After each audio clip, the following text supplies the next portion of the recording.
just gonna drink alcohol. I don't want seltzer. I won't lie. The last time on my vacation, which I can neither confirm nor deny, but now they got the dispensaries and shit. They have actually a 4-pack of fucking cannabis seltzer, and they got like berry flavor, mango flavor, and it's a 4-pack for $15. And all I can say is one of those cans, and I sucked that shit down. I popped them. Me and Selena popped in Bridesmaids, and like I had a good fucking time off just one. But that's another movie we haven't seen because we're going through. You want to watch a comedy? So she's like, I haven't finished Bridesmaids in a long time, and like Melissa McCarthy, man, since Bridesmaids, she's made a shit ton of bad movies, but she fucking rules in Bridesmaids. She's really good in that film. Mm-hmm. But like her other films are questionable. Yeah. But the good old, the Smirnoff, the red, white, and berry, I'm just like... The red, white, and vegan. Yeah, I had to try it. But, oh boy, so... But yeah, Al, that's what's a good thing, like listening back to things, like we get that all the time. You ever get conversations where you think about something, like you'll have a conversation with somebody, or like even a debate on Facebook or something on social media, then you're like, I wish I could have added this or this. I do that all the time. Yeah. Every time I have an argument and I think about it, I'm like, man, I should have said this or I should have said that. Yeah. But that's how it was, like, as I spent all day, because we did 4 hours and listened to the entire thing, and like so many things you said, and just like, wow, Al.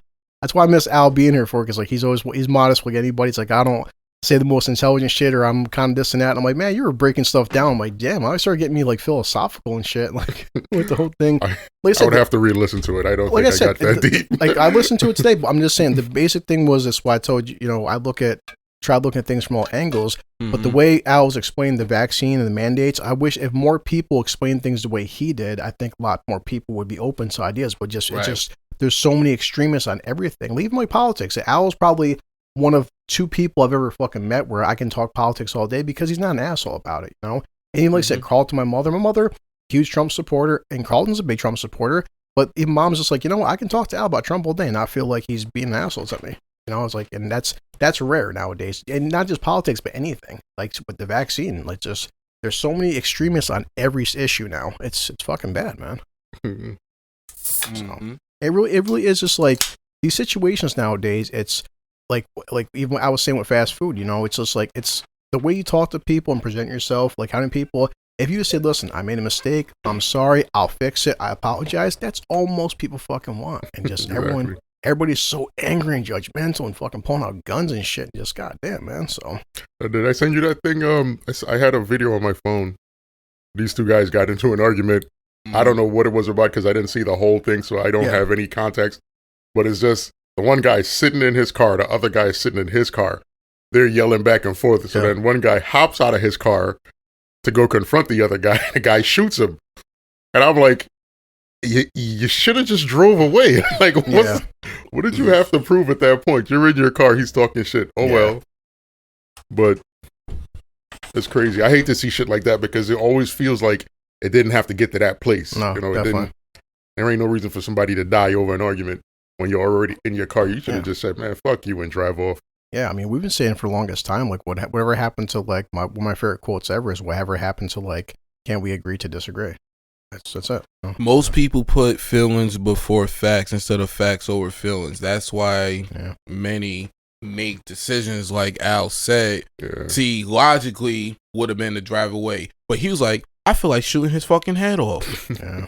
And it's crazy. Like, you think about it, it's crazy, but it feels like everybody is in that headspace right now. Like, everybody, instead of trying to like balance it out and just saying, okay, we're not going to disagree. Let's be done with this. Yeah. Oh, because like we talked about the whole vaccine, Lou. Like I said, Twitter's a fucking cesspool. I keep it for news articles, but also comedy.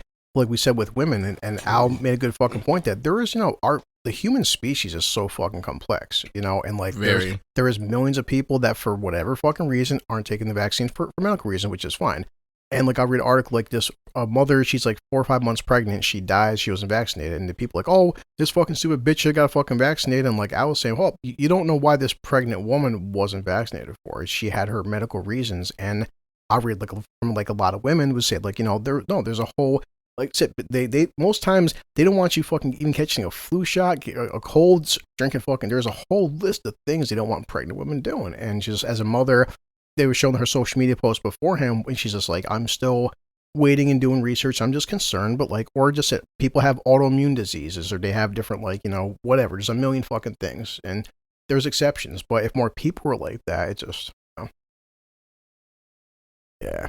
And it's just, I feel like everybody's just up in arms. Like Yeah. the reason that this thing has gone so far out into the wilderness is that people have decided we don't care about science, we don't care about facts. The only thing we care about is our being in our little group, right? And you have people that are in one group and people in the other group, and no matter what one group or the other group says, they don't want to talk about it, they don't want to discuss it, they just want to say, I'm right, you're wrong, and this group wants to say, I'm right, you're wrong. That's where we're at. That's why shit is so fucked up, because people aren't willing to even talk to each other at this point. They don't care, they just want to prove a point. And it doesn't matter what you, like, somebody could say, I'm not taking a vaccine and this is why. I have this thing going on with my body, I have this thing going on with my body. If I take the vaccine, it might kill me. People are going to be like, oh, you're a fucking idiot. Take the vaccine, you stupid motherfucker. Blah, blah, blah, blah, blah. And it's like, you're not understanding. This person really could lose their life over this vaccine.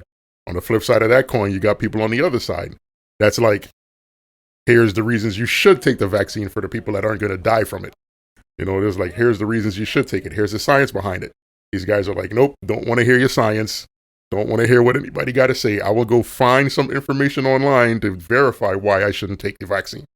And that's what they do. And it's wild, but that's where we're at. Yeah. Yeah. So freaking, So the biggest thing in the news, I'm sure, Lewis, how much you've been paying attention to. I know me and Al have. And I was just following like any story every single day, and eventually it comes down to she got killed. But I'm sure you heard about the whole the girl that died and her boyfriend, the most fucking right now the most wanted man in America. So I feel I have mixed feelings about that whole situation. Fill me in just to make sure I'm thinking about the same. I was like Al, he can lie better than I can, but her name is Gabby. Is it Petito? Okay, Petito, yeah. And her boyfriend is Brian Laundrie. And okay, I don't have absolute details. Yeah. I don't know the absolute details, so I don't want anybody to quote me. I might be slightly off on some of this. As far as I know, they went on a road trip. They were heading out west or somewhere. Yeah. And they were documenting their trip on social media. And at one point they were having a fight, and like bystanders called police. Yeah. And they had some kind of interaction with the cops where she said they were fighting and she was locked out of the car, and then police try to basically clear up the dispute and send them on their way. Mm-hmm. And days went by, and then the guy shows up back home at his house where he was staying with his parents and his girlfriend. Yeah. And they were like, well, where is she? He was like, I don't know. And he wouldn't say anything about it. So then her parents filed a missing persons report. So when they start looking for her, they find a body out in wherever, I don't know the place where she was found, but they found a body, and then now they're looking for him. He's nowhere to be found. So that's the thing. That's as far as I know, right? Yeah. I have mixed feelings about it because, not mixed feelings, but I have two different set of feelings about it. Because the first set of feelings I have is, if this dude really did take this girl across the country and murder her and leave her in the wilderness, and then went back home like a dumbass, like he thought nobody was going to ask questions about the girl you left with, that you were staying with, that you documented your trip with. If you thought nobody was going to ask questions, you're a moron. Like, what did you think was going to happen? So he's clearly an idiot, and he deserves, I hope they get him. He deserves to get caught. He deserves whatever punishment they throw at him, because you can't, any story that he's going to give, he could say, oh, we had an accident, she fell, or whatever. Any story he could have came up with would have been so much smarter to just call the cops and explain your situation, as opposed to going home without her and then just closing off everybody and then going on a run like you're hiding out now, thinking you're going to get away with it. So that guy's an idiot. But my other issue with the whole situation is that this girl has gotten so much press, right? And then I go online and I hear all these people complaining about, oh, well, there's so many people that didn't get any press when they went missing. This girl got all this press because she's a white girl, and it's like a bunch of native girls missing, a bunch of black girls missing, a bunch of, and nobody's talking about it. And I'm like, yeah, that's kind of a thing that happens in this country. It's like we're at the point where the FBI is involved, and they put out all this manpower, and they're looking and they're doing all this stuff, and they're saying all this is happening just because she's white. If she wasn't white, they would have got nothing. She would have vanished, and nobody would have known. Yeah. And I was like, wow, it's kind of fucked up, but it happens in America. That's kind of an American standard. I remember, what's his name? Patrice O'Neal had did a stand up. Rest in peace. R.I.P. to the legend. Yes. Yeah. He did a stand up and he was talking about the value of white women, right? And he was asking this black woman in the crowd. He was like, "Be honest with yourself, sister.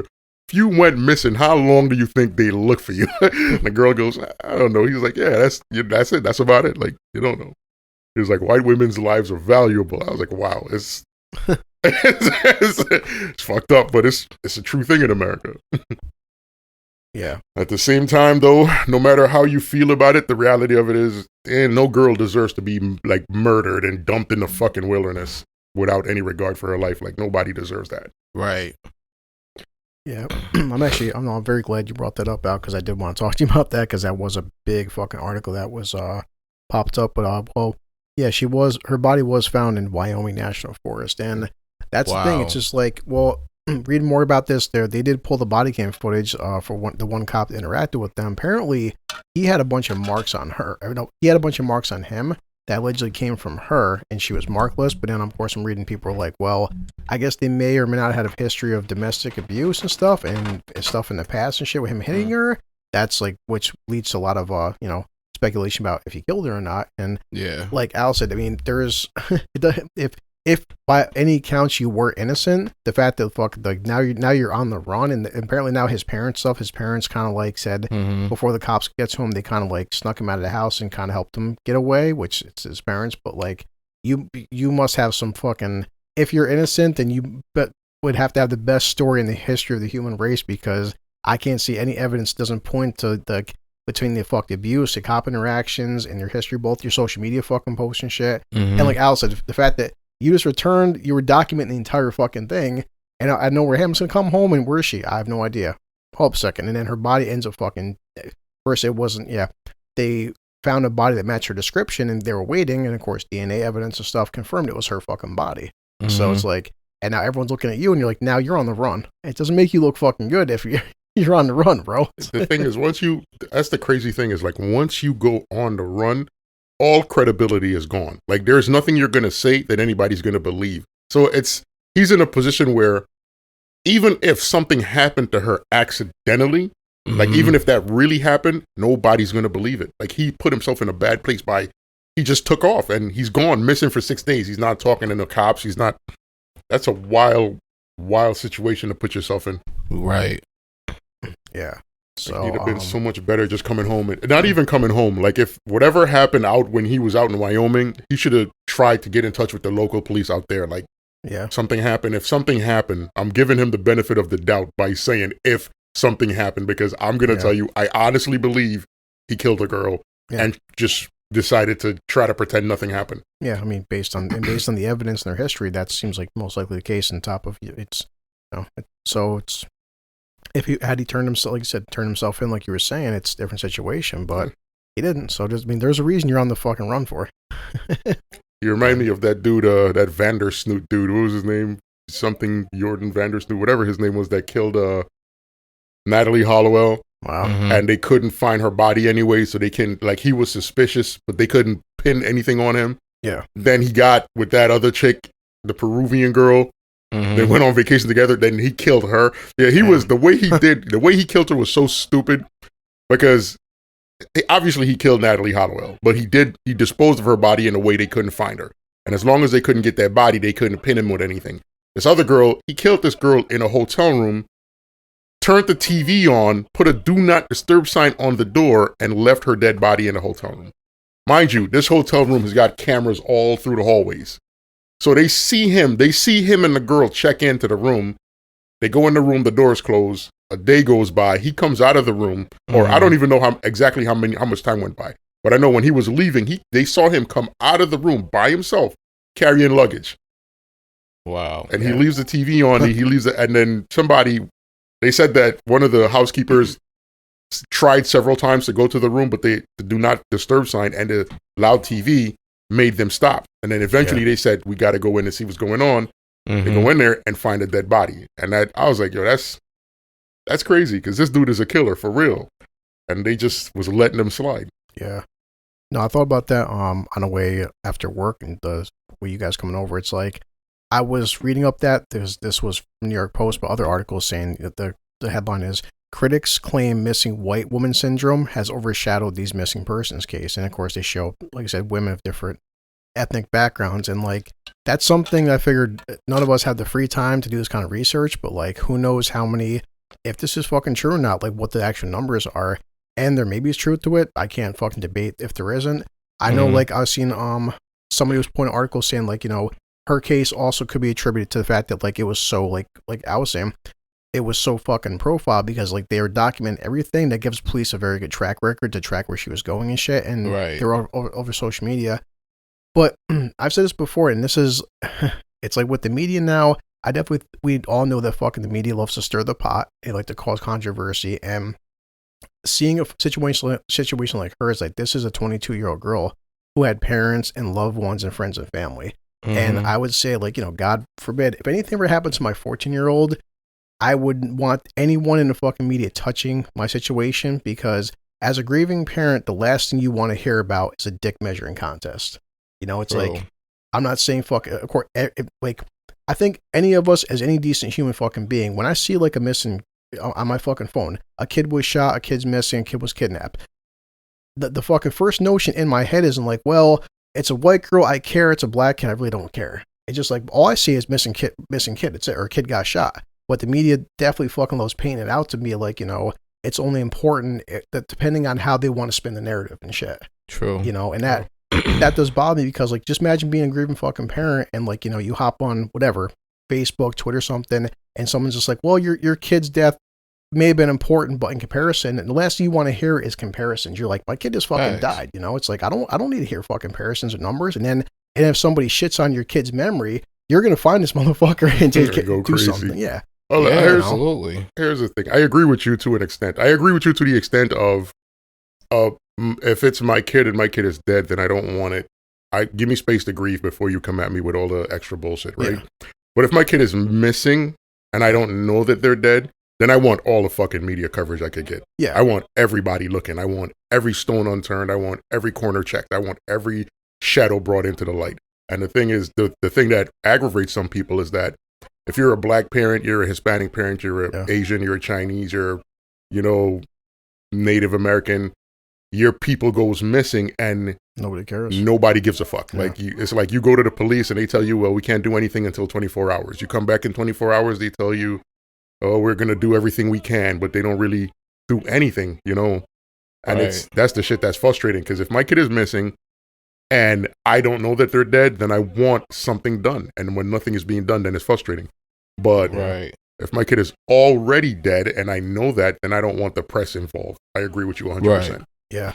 No, because like you're saying, I mean, that's the thing. I mean, I don't know if the stats like this guy, because I'm looking at the article right now and I'm looking through Twitter stuff, and this guy put a picture up shows a picture of an Indian woman, said 710 indigenous people, mostly girls, were reported missing over the past decade in Wyoming, the same state where Gabby Petito disappeared. How come none of them got wall-to-wall coverage? So that could be a good point, but and then I'm reading through comments.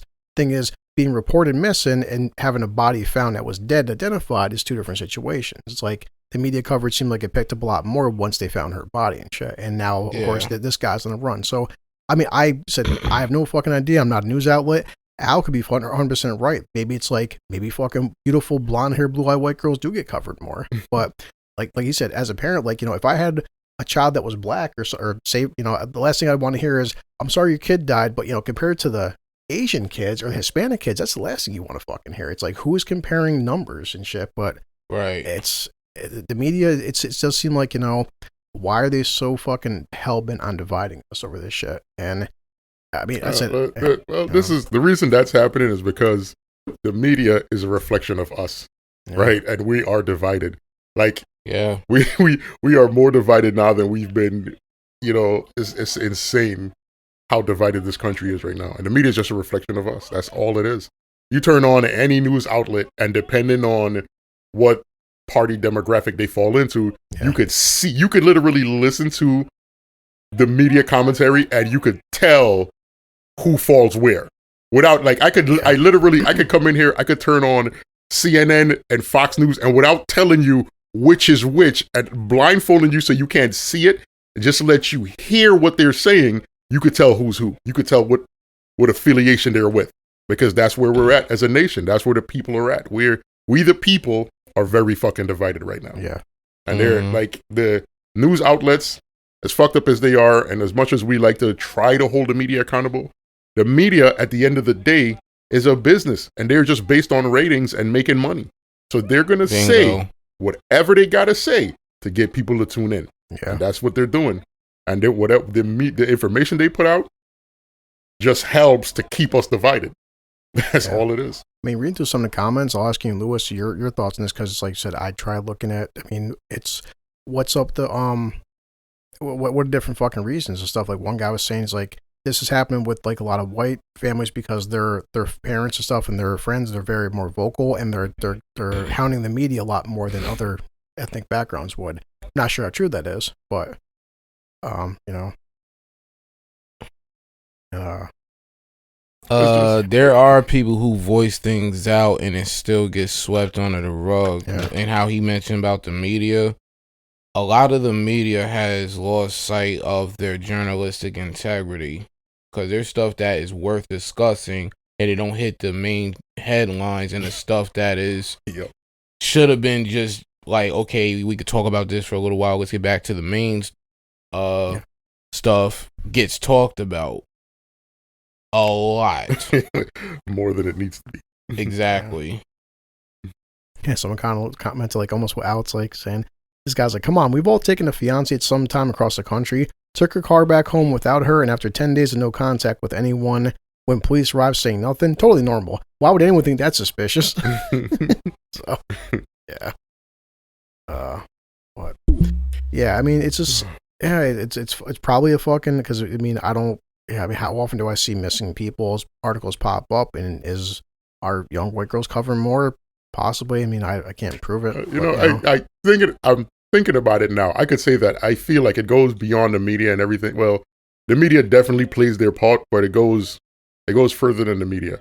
A few years ago, there was this thing that happened where a ship full of people, I want to say they were coming from Africa, but I'm not 100% sure. I'd have to look the story up all over again. But this was years ago that I saw this, where it was like 700 people on a boat, and the boat, I'll try looking up. The boat sank, and a whole bunch, I want to say most of those people died, right? And people weren't even making an effort to save them.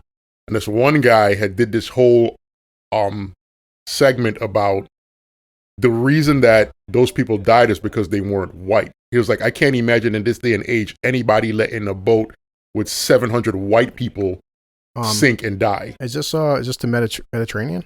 It might be. I think they were headed to like London or something. It might be. The first thing that popped up is this is 2016. It says more than 700 migrants feared dead in 3 Mediterranean sinkings. I think that might be the story. Yeah. That might be it. Yeah, it's from New York Times and everything. But 3 days, 700 deaths on Mediterranean as migrant crisis flares. So you're reading through it. I think the guy that did the guy that I was watching do the article on it, do the segment on it, he was saying that the reason they died is because they weren't white. It's like, and then there was a lot of people with political power and position as news journalists that were saying, well, those people should be considered cockroaches. Yeah. And the guy said he felt like calling them cockroaches is a death sentence. Yeah. Because if you consider a person a cockroach, it's nothing for you to let them die.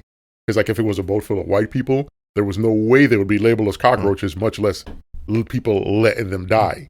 Right? It would be all types of efforts made to save their life. And I was like, I couldn't disagree with him because if it generally feels like white life is more important than everything else. Like it feels that way when you look at scenarios like that. I mean, definitely, it's like I would think that, because we talked about this before, like most people, it seems like a lot of people, generally speaking, not everybody, but a lot of people, they gravitate towards their own in a sense, and like figure if most positions in power in this country, because I'm open to listen to ideas, not conspiracy theories, but like possible realities. If you have record-breaking billionaires or trillionaires that are of fucking white people, Yeah, if they see a fucking boat black kids or a boat of white kids go down, they're probably gonna fucking pick the white kids. It's not outside the realm of possibility by any means. No. But I don't even think it goes that deep. I just think in general the attempt, right?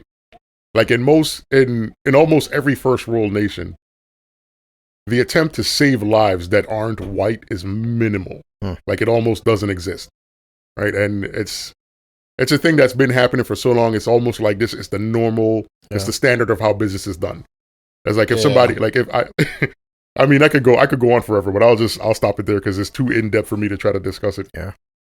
But it's one of those scenarios where where you shouldn't accept it, but it's been going on for so long, it kind of just is accepted. It's just acknowledged as this is what's normal. Yeah. Right. Well, I mean, guess like whenever, because I'm sure eventually they will find this guy, and we'll see what the fuck. What I'm sure there'll be some, story. I want them to find him so bad for this reason. I just want to hear what the fuck what his explanation is. Well, like what he says to try to justify the dumb shit he did. Like, why would you, like, think about the mindset of this girl lives with me at my parents' house. Me and this girl packed up our car and went on a road trip. We documented this goddamn road trip. We had interactions with the cops on this road trip. Yep. Right. And then I'm just going to come home without her for 10 days too. With no explanation and think it's going to blow over. Like what? Mm-hmm. Like what the fuck? Like what was happening? Yeah, I imagine like, Selena's mom. Hey Chris, you see Selena after work? Oh no, she never came home. And Chris, it was a week ago. Oh, I don't know. It's like, well, it says GPS issues in your car last. It must be wrong or something. Like it's only been 10 days. Like, wait, what? That's just so crazy. Yeah. Jeez, look at that big body. You got pee again? Goddamn girl bladder. But yeah, no, it's just like I said, I'll wait till Lewis gets back. But just everything we were breaking down, like with the whole the Cosby situation, talk about stuff with your mother. Like I listened to it again. That damn sure triggered something to me where it's like, I've had my own issues with my mom, but the way you're talking about your mother is kind of how I felt with my grandmother. Like my grandmother to me, like mom would always make the joke like, Chris, I birthed you, but that woman raised you. And the way you talk about your fucking mother is how my grandmother, I felt the exact same way. And it's funny how like proper little boys and stuff, how like they sometimes idolize their mom, worship their mother. And I always think about, friggin' like the rage and emotion and sometimes, what certain boys will do for their mom. Like, cause that was the premise of, to me, like Captain America Civil War. Like when friggin' Tony found out that fucking Bucky killed his mother, it's like he was upset that his dad died, but Bucky straight up friggin' killed his mother. And just like the look Robert Downey gave to fucking Cap, to Steve Rogers and so he's like, did you know? And Tony, and like at that point, even though Tony knew in his heart that Bucky was being mind controlled, wasn't his fucking fault. It's like this, the line of him looking at Steve and he goes, son bitch killed my mom. And he didn't say mother, he's like, he killed my mom. And at that point, he knew he was in the wrong. It wasn't Bucky's fault. He didn't give a fuck. He has all intents to fucking kill Bucky. And Cap had to stop him and shit because, dude, you fucking, especially then he watched the footage of you killing his fucking mother. He bugged the fuck out. And how many guys from like Peter Quill, Star-Lord, fuck to Spider-Man, just like, Batman, Superman, like moms, like, Martha Kent raised Clark Kent and shit. Like, how many freaking moms are so powerful to fuck, boys' lives and shit. That's why I could say this, right? I could tell you, and this is the honest to God truth. I spend a lot of time like online, social media, or whatever. I fuck around with TikTok, and then I see like a lot of guys on there, and they have like these crazy, angry at women thing. Like I go through my moments where I feel like women take advantage of situations, and I go on my little spiels. But I've sat down and I've seen guys that are like really bitter, like, and they hate women. Yeah. And I'm like, how could you get to a place? The thing that bothers me the most too is when I hear black men say they would never date a black girl or they don't like black women and all this, that rubs me the wrong way so bad. I can't even explain it. But it gets under my skin for this reason. Like, who gave birth to you, bro? Like, your mother is a black woman. Your grandmother is a black woman. Your sisters are black women. Like, I hate that shit. I hate that. I hate when guys get angry at women. It's almost like, what kind of relationship do you have with your mother or your sisters that you're angry at women? Yeah. Like, how, like we've all went through, like, everybody that has a mother and has been raised by their mother has went through shit with their mother where, you don't agree with her, but she's mother, so you can't really, there's a limit to how much you could really rebel. Yeah. Right.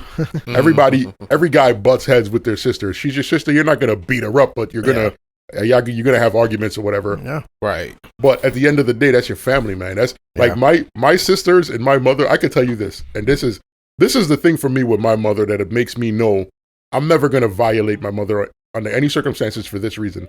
Mm-hmm. My mother sacrificed a lot to take care of me and my sisters, right? Yeah.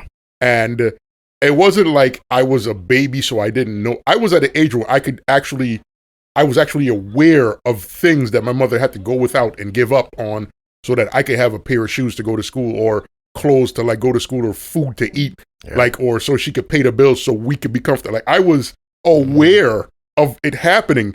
So it's like, how could I, at the end of the day, be mad at moms for anything my mother's going through? I got her back on it, period. Because like, what sacrifices, like you said. It's like, and she made a lot of sacrifices, and I was aware. We were all aware of it growing up. My mother, like the other day, my mother said something that almost made me cry. She was telling my niece how proud of her kids she is. Yeah. And she's like, because my kids have never been to jail.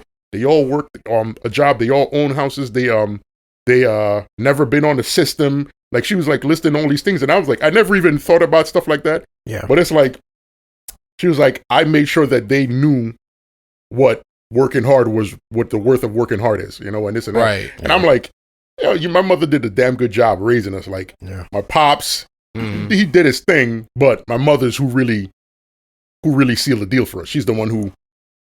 Yeah. So it's like I can't ever imagine it. Like I hear people say things about women, and I'm like, I don't know how you got to that place. Like, how could you be angry at women? Like, you don't have a mother, you don't have sisters, you don't have nieces, you don't have cousins, you don't have an aunt, you don't have a grandmother. Like, how could you be angry at women? Like, you don't have good relationships with women. Like, that shit blows my mind.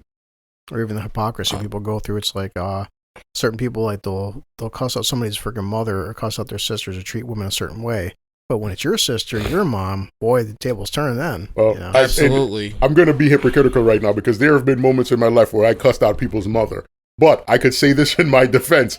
I have never disrespected a woman before. Like, she always deserved it. Yeah, they always started it first. Like, I remember, like, women that I told myself in my head, like, this is a woman and she's older than me, so I'm not going to disrespect her. Yeah. But then she went to places like, as a woman, I could give you a lot of respect. Even though I feel like you don't deserve it, I could still respect you. But when you come out of your face and you start talking about my mother and my sister, not only will I stop respecting you, but now I'm going to blatantly disrespect you. I'm going to take it below the belt immediately. So just watch your mouth. As you said that, there is a saying I saw on the media a few times that it was, I think, a dad or an uncle saying to, like, a young boy, tell him how to be a man. He said, under any circumstances, no matter what, you never disrespect a lady. And the little boy said, Dad or uncle, what do you do if she violates and starts something first that you never caused? Then she wasn't a lady. Facts. Wow. Facts. Yeah. I could run with that all day. I like that one. Yeah.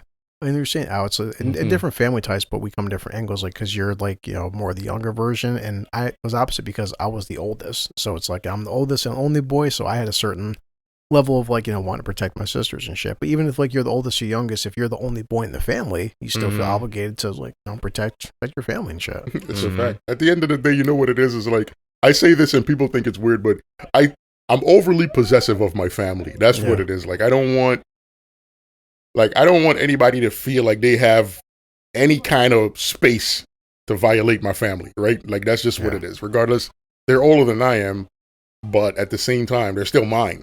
So watch your fucking mouth, plain and simple, like, it's just that simple. Watch your actions around my people, watch your mouth, watch your behavior, and we'll be good. Kind of triggered a story recently, which Jen's out in the back, but she's too drunk to come down. But mom, because my sister Jennifer is a fucking maniac when she wants to come down and hang out, but mom's just like, Chris, your sister, what happened to your sister? What did Jen do now, Mom? And she's like, she got into a fight. Okay. So the short version was my Uncle John, my Aunt Donna passed away about 10 years ago. My uncle's like 73, 74 now. Man hasn't touched a drop of alcohol in like a decade. And he got drunk. They all went out and had a good fucking time. And so my cousin Andrew, I haven't talked to in a while. He's basically staying downstairs in the apartment. Now, he's got his own fucking problems, but him and his girlfriend are not paying any rent, and Uncle John's fucking paying the NIMO. They're kind of living their, fucking rent free and bill free, and she's working some part time job at Stewart's. So, sister calls him, hey, listen, your dad and stuff's kind of drunk. You mind picking him up? She catches a big ass attitude, like, well, we're not fucking picking him up, and he's drunk, and we don't want him here. And my sister's like, what'd you say? It's like, first off, you live in his house rent free. You're gonna fucking disrespect my uncle. And so Uncle John, kind of tipsy, winds up feeling bad driving himself home. And they're all bugging out that he snuck off and drove himself home. And Jen's just like, yo, he fucking drove himself home. That's dangerous. They all show up, get to the place there, and he's okay and stuff. And she comes out, my cousin's girlfriend starts mouth off to Jen. Jen just, as a matter of fact, she was Chris. She goes, Jen, what the fuck you? Jen's like, I just decked her in the face. And after that, then she's like, really? She backs up. Jen's like, then I got on top of her. I punched her 5 more fucking times in the face. And she goes, there's blood everywhere. Bloody nose. Jen's a pretty big girl. My cousin Andrew comes out screaming and shit. Jen, what the hell you doing? Get off for this and that. My cousin Jen fucking takes my cousin Andrew. Sorry, my sister Jen. And she freaking headlocks Drew, puts Drew on the ground, decks Drew a couple fucking times, puts him in his place. So I'm laughing. The entire time because that's how Jen is. And at one point, so this is why my cousin Andrew, when I talk to him, I give him all the fuck respect in the world, because he gets up and he goes, Jen, I was in the wrong. His girlfriend's got a bloody fucking nose, screaming. She goes, well, Drew, call the cops. My cousin Andrew says, hold up. First off, that's my cousin Jennifer. He goes, we don't call the cops on family. And simple that. And she goes, well, fuck you, Dennis. And he goes, no. And he's like, I'm not fucking calling the cops. He goes, I was in the wrong. You were in the fucking wrong. But he's like, we don't call cops on family. Fuck that. And he goes, I did deserve the punch I got in the face. And Jen knocked him, laid him the fuck out. Next day, my cousin Dakota, his girlfriend's calling, crying, so, well, your cousin Jen punched me in the face. And she's like, yeah, well, you kind of deserved it. And my sister Jen was like, worried about Uncle John being upset with her and stuff. And he was hung over. And how do you feel? And he goes, no, Jen. He's, I'm not mad at you. He goes, she shouldn't have said what she freaking said when was shitting on me. And then, like, apparently his girlfriend said to my uncle, like, something about the situation. But he's like, well, if you would have picked me up, this wouldn't have happened. But the whole point was just like, even Drew was just like, no matter, he didn't put his fucking girlfriend above my sister, because we all were blood and shit. And your girlfriend wasn't a fucking wrong. And this is what happened with my my son's fucking mother at one point. Like, well, there's a lot of reasons, but part of her rationale was like, why things didn't work out is because I never put her above my family. And I'm like, I've known my dad my entire life.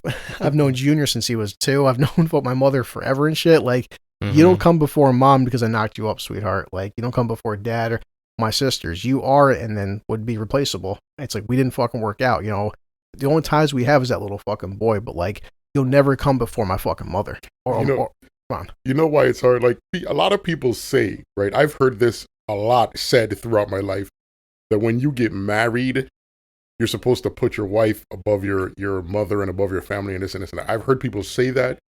But the thing about that kind of rubs me the wrong way is, take, for instance, I marry this chick and I decide to put her above my family. Yeah. And then we don't work out, like you said, right? Yep. Right. And then I got to go back and try to now save face with my family because I done elevated this girl to a status that she didn't deserve, and she abandoned me anyway. So now I got to go crawling back to my family and begging forgiveness. Like, come on now. My family's my family. They're always going to be my family. Yeah. Any girl that's going to date me has got to accept the fact that at moments, they're going to be above you. Like, I'm going to try to, at the very least, I'll try to put you at a place where I think you're worthy. Like, you deserve to be respected and all this other stuff.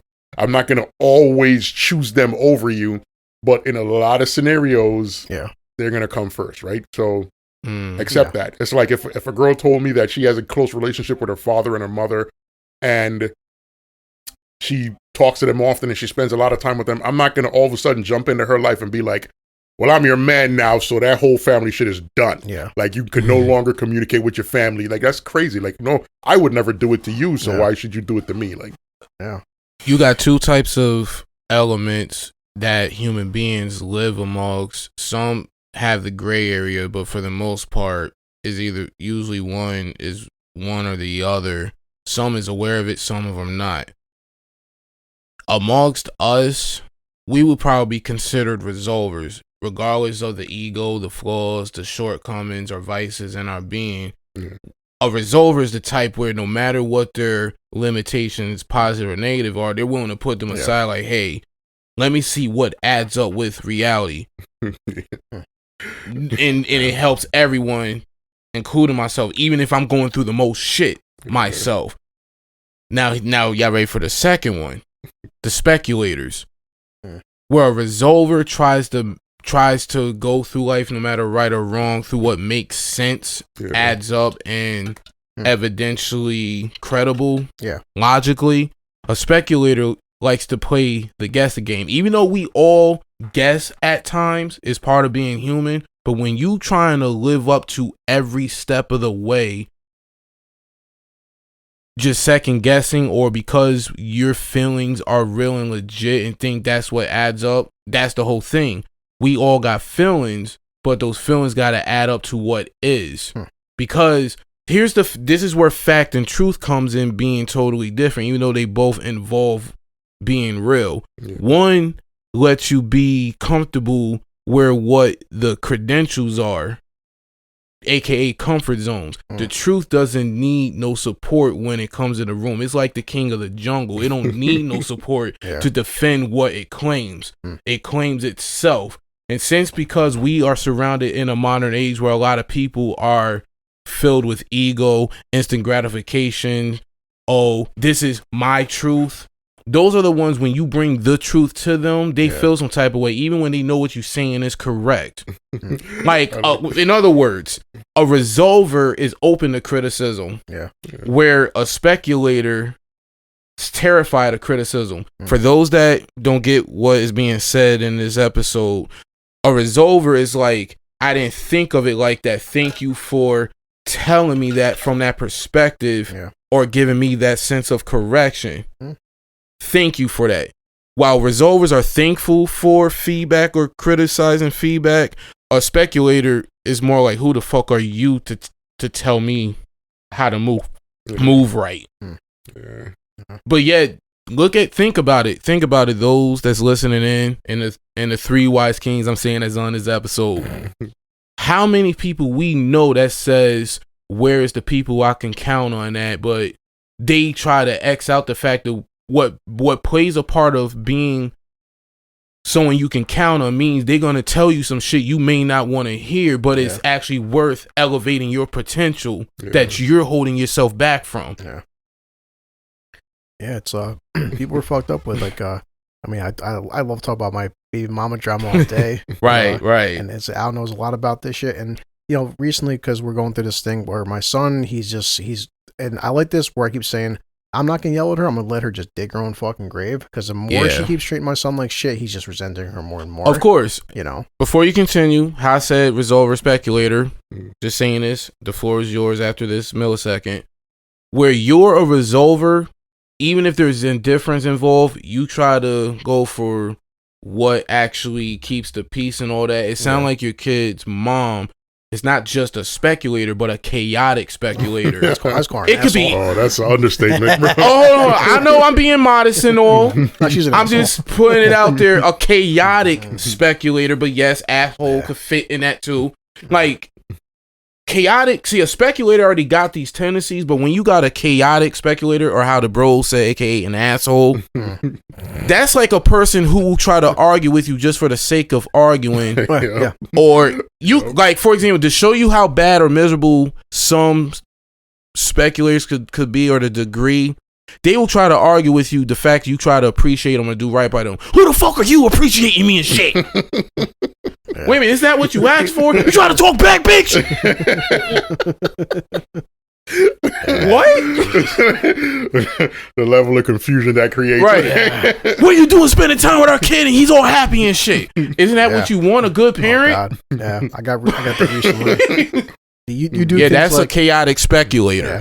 For his birthday, I took, because his birthday present, but him, Selena, my nephew, took him to Great Escape, and you take him to Great Escape, and I'm a piece of shit dad, aren't I? How dare you bring my fucking son to the amusement park?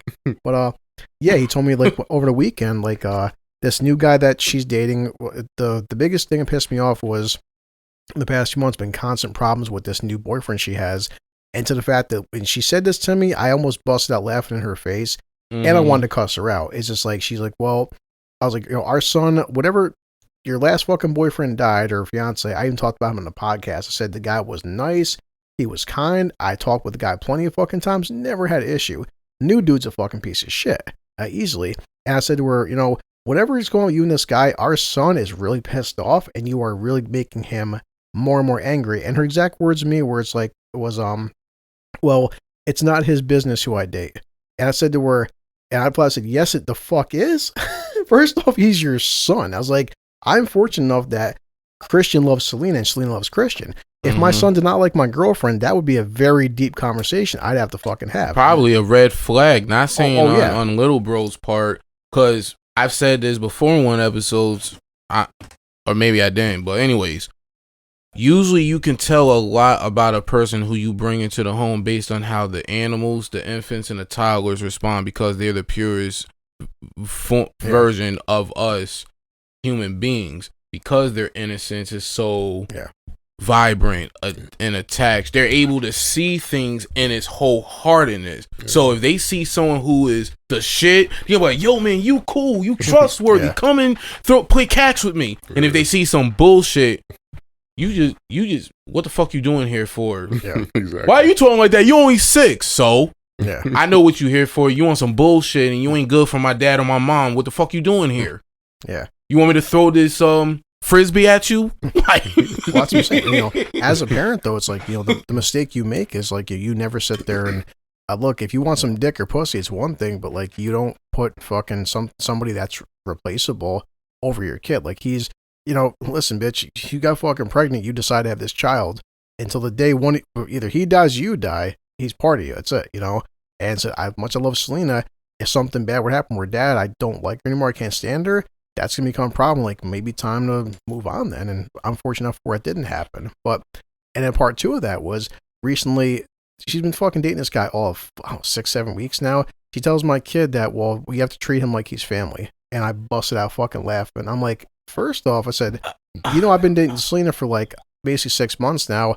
She's my girlfriend. You know that you like her, but she's not your mother, and he knows that, but like, your mom is your mom. And even my mother said to my son, like, you've got one fucking father. He's in his house right now. This new douchebag, dude, just because you've been fucking her for 6 weeks, you ain't family, bro. Are they already living together 6 weeks?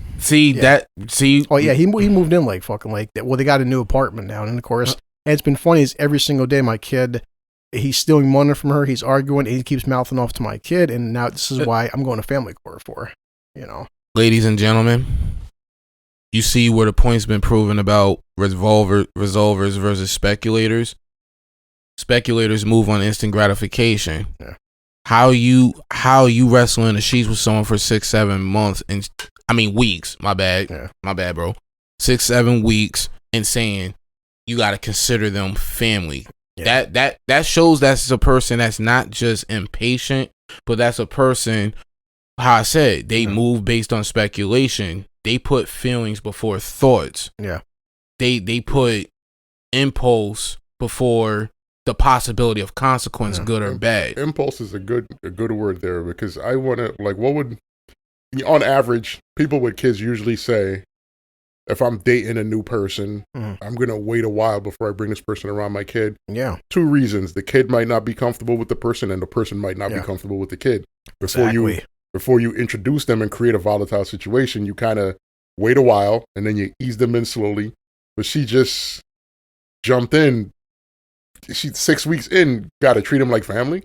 Yeah. Like, nobody knows this guy. She doesn't even know this guy. That's the thing. I think like that's their old apartment. They were dating for like fucking a week or so. Next time he's moving in, and after he moves in, my son can't stand him.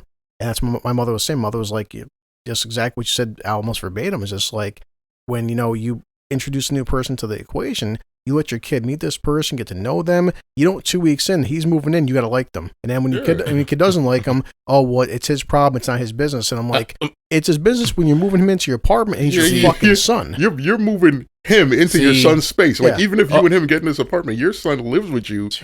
That's his space. And you're just bringing this guy in and telling him you got to like him.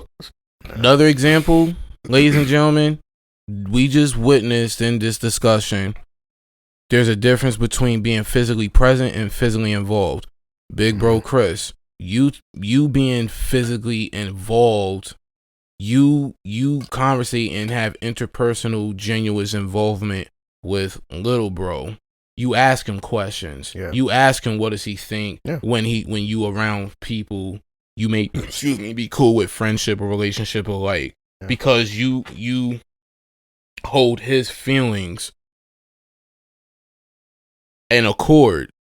You hold it where it matters and should matters, aka physically involved. But when you got someone who's just physically present, they may acknowledge the kid or acknowledge the person, but there's that old saying, children supposed to be seen, not heard. Of course, none of us agree with this here, but it seemed like your kid's mom goes off that poor philosophy that because she's the parent, she could just do what she wants, bring whoever she wants around, but not taking the possibility and risk that could bring towards your son.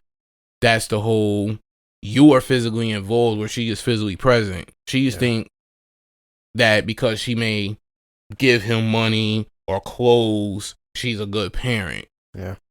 Where you actually are more like, it's you spending time with him, you talking with him about how good school is, you know, how it's the homework, how he doing his homework, and how you said with you and your queen, hey, hey son, what you think of Selena, whatever, you involve him in things where she is more like, you do as I say. Yeah. Yeah, because it comes down to like what I was saying, like, her and this guy, it's like, if you guys break up tomorrow, he's not family. It's like, whether we're together or not, asshole, I'm still his father no matter what. And like, because like I was like, so even like Selena, say for instance, we got married next week and shit. We get married, then divorced 6 months later. She ain't family. We fucking, because that's a stigma. See, that's how times have changed, because see, there was a point like at least years ago that people would take time, because nowadays it's like, hey, we've been dating a week, now we're engaged. You've been fucking dating 7 days, you had sex twice, you're engaged? Holy shit. It's like before it would take like, people were dating for like months, if not years, before they were getting fucking married. Now you see all goddamn time. Like, I known her 2 months, she's loving my life, and fucking month 3, we're setting a wedding date, and like, Jesus Christ. There's a lot of bubble thinkers running around, and the bubble that they allow their very limitations of thinking, they think they got it all figured out. And even when they got the proven results backlashing or backfiring at them, they try to blame everybody else. I broke my knee. God damn you, Al. I lost my house. God damn you, Chris. Now, Al, like, that's something I guess actually, it's kind of a good opinion, but like, so if you, if that's true, like I said, people, they date and stuff, they get married, they eventually divorce. Now, say for instance, like, like one of your sisters has like a boyfriend, comes a husband, and at what point, I guess, would you consider like somebody a brother-in-law, in a sense that like, if she married him or she dated him a couple weeks ago, it's fine, but say she's been with this guy for 10 fucking years, it's like, is there a certain level you think that, I get what you're saying, like, I don't know, I'm not saying that person could become family as much as important as like your mother is your sister or something. Like if your sister went with this guy for 15 years, that's some point he's family, right? Or just, well, this is for me. I'm not going to try to speak for people in general. Just my personal thing is this. Right. If my sister is with a person, right, and she loves that person and that person is treating her right and she's happy, I would never have a problem with that person. Yeah. Right. That person, and if they've been together for 15 years, I promise you about year 3, I already consider them a brother. Okay. Right. So, common law. Yeah. So it comes down to what's benefiting her. Like if she's happy with it, then I'm all good. But at the same time, if she's married to somebody and this person is an asshole, then just being together for 10 years isn't going to make me see you as a brother. Yeah. If I see you doing stupid shit to my sister and I see you acting out, like, this is the weird thing about people that are married, right? No matter how much you want to, you can't just interject yourself into the situation for this reason. Yeah. She might be mad at him today, but she's not going to be mad tomorrow. True. So if she gets mad today, I can't run over there and be like, you piece of shit, blah, blah, and try to get into an altercation. And then the next day, they're back together, and now I'm the asshole.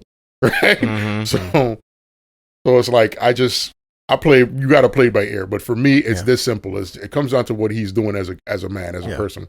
he's treating my sister good, he's family. If he's not treating her good, he'll never be family. Now, no matter what, though, now this essentially would be a brother-in-law. If something is just what a scenario is like, if something were to pop off where, like, this guy got into argument with your mother, no matter if they're dating for 1 year, 10 years, your mother... Listen to me. Understand this clearly, right? I don't give a fuck if you were married to my sister for 25 years. Watch your fucking mouth around my mom's. Yeah. Plain and simple. If for us to ever get along, you can't violate my mother. Yeah. Period. Because as I will offer you all the respect in the world as if you're married to my sister and y'all got whatever going on, I'm never going to disrespect your mother, no matter what the circumstances. I don't care if your mother is like continuously fighting with my sister and they don't get along for whatever reason. At the end of the day, that's your mother, and I'm going to be like, even though they don't get along, I will draw a line where I probably won't interact with your moms. Yeah. But I'm not going to violate because that's somebody's mother. Okay. Right. And I want that respect for my mother, so I'm going to be like, yeah, all right, I'm going to chill. But at any point in time that you feel like it's okay to cross the line with my mother, we definitely have a problem. Okay. And the problem is going to become physical quickly. It's not going to be... I'm not going to exchange words with you if you get in my mother's face, if you start screaming at my mother, if you doing extra shit. I'm not coming to talk to you. Yeah. I'm coming to put hands on you. That's just what it is. Let's go. It's funny as you say that. It reminds me of a saying, guys, where it goes along the lines, trust and respect take years to build, but it takes only 1 second to crash it down. That's an absolute fact. Yeah, like let's say I was the seemingly decent guy treating your sister right. Let's say a few years it's going strong. Let's say a barbecue occurs.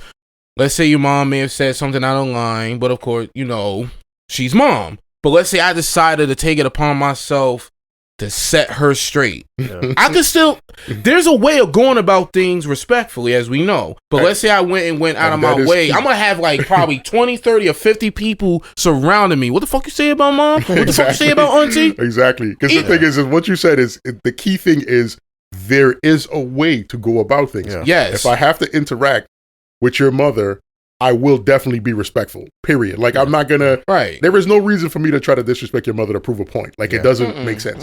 Yeah. But I'm not going to let anybody cross that line. I'm not even going to allow it. I'm not accepting it on any level, point blank, period. Right? For me, I feel like the relationship that men have between men is different than the relationship any man should have with a woman. It's true. Like, there shouldn't be any situation where you feel like berating a woman or putting her down or yelling or screaming at her is that should never be where you start.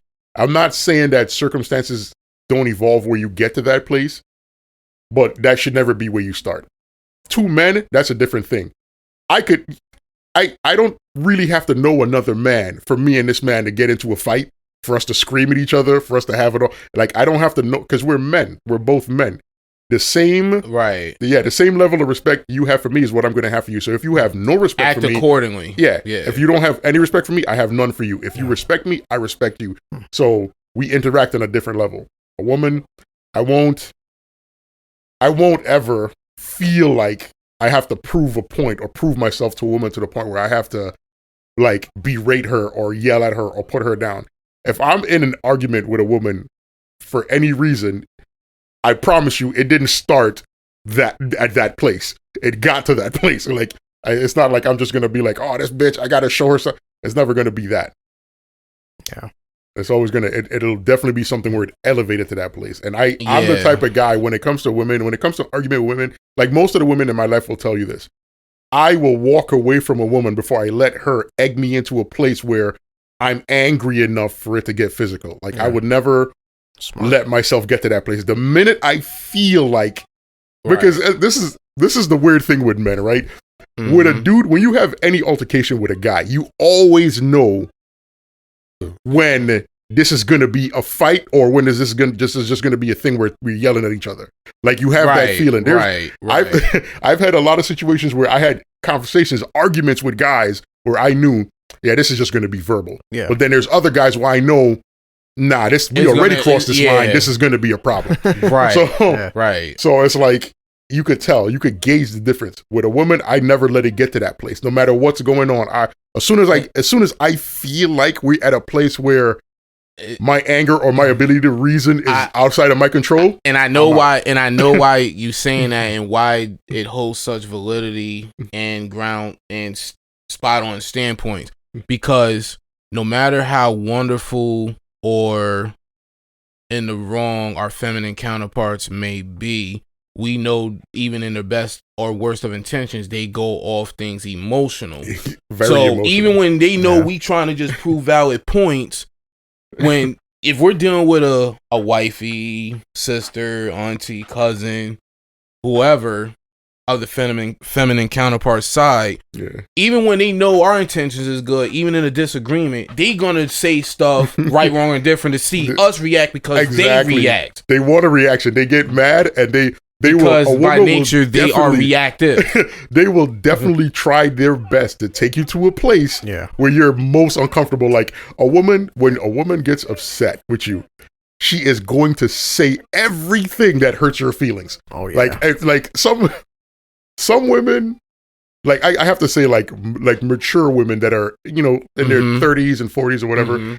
Some of them, not all of them, because a lot of them are in a place where they've already had the experiences. They realize how fragile a male ego can be, so they will take precautions not to hurt your feelings, right? Younger girls, like a girl in her like early 20s to late 20s, these girls are heartless. Like, they will hurt your feelings without a second thought. Like, it's like you say something, and it's like a lot of times dudes get into fights with their girlfriends, and it's not about really trying to make her look bad. It's just trying to prove that you're right. It's like, prove a point about this. Right. And you'll say stuff, but then she'll get mad and just take it to a whole nother place. But let me reiterate that though. Most guys try to just prove what is right. Not so much we're right. Just prove what is right. Yeah. Most ladies in our lives, right, wrong, or different, they usually try to prove that they are right. That's where the whole going off how they feel more than how they think. Yeah. You ever notice even some of our most brilliant of women out there, they go off I feel more than I think. Yeah. And don't get me wrong, feelings is real. Feelings is legit. Absolutely. But feelings are not facts unless they add up to the facts. Yeah.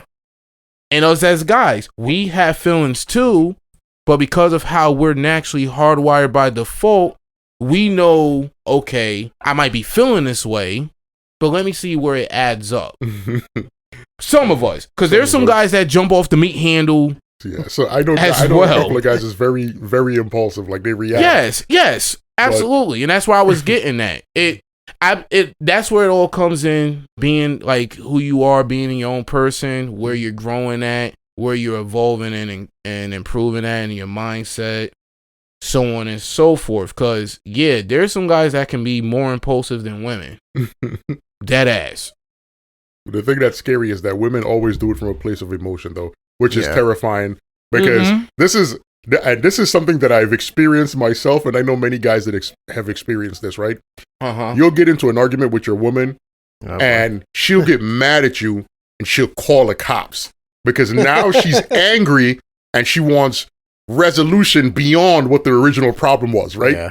And you'll end up at the police station in cuffs, and then she'll calm down and she'll be like, oh my God, I fucked up. Like she feels bad, but there's no way to fix that because she already got mad and reacted in the worst possible way in her emotions, right? Yeah. And some dudes do that, but the majority of dudes don't. Like I could be mad at my woman all day, but I'm not trying to get you arrested. I'm not trying to beat you up. I'm not trying to, when I'm mad at you, this is what I'm going to do.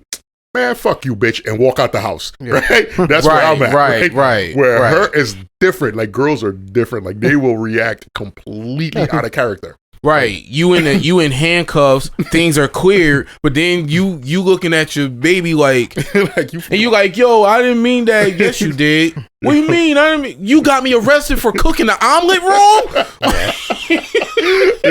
And then the thing is, though, the legit shit is like they feel bad about it, but it's so far gone because now, like, imagine a scenario where you're in handcuffs and your girl is like, at this point, she's outside trying to tell the cops, like, nah, it wasn't that bad. I made a mistake, blah, blah. But the cops are here now and they want somebody arrested. Yeah. Like, it's like, if I don't arrest somebody, you wasted my time. Like, you know? Yeah. And at that point, it's like, this bitch, like, I love you, but you fucked up on this one. Like, I'm spending the night in jail now because you're hothead. You know, like, it's crazy. But I mean, I think I made this joke for like past, I don't know, 10, 15 years now. But I would say for the most part, guys I've met, like, you know, me and Al, something happens, we get into an altercation. You know what? He throws a punch at me, I throw a punch at him.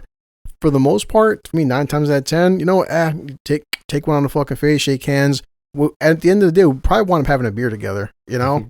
Girls, though, holy shit, a girl will fucking, she will kill your cat. She will burn your clothes. She will key up your goddamn car and then tell the fucking cops you raped her. Like yo, it's a real shit. Like, you say that as a joke, but all those scenarios are played out. Like, it's true. She gets into her emotions, and now it's like, I'm angry, and she will try to hit you with her car. Yeah. She will bust out your windows. She'll bleach your clothes.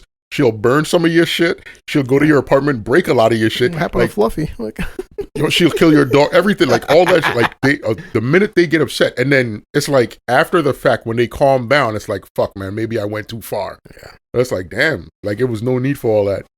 I learned this around my heyday running the streets, gang banging and slinging. One of my big homies taught me, you know, being a man, being a human being.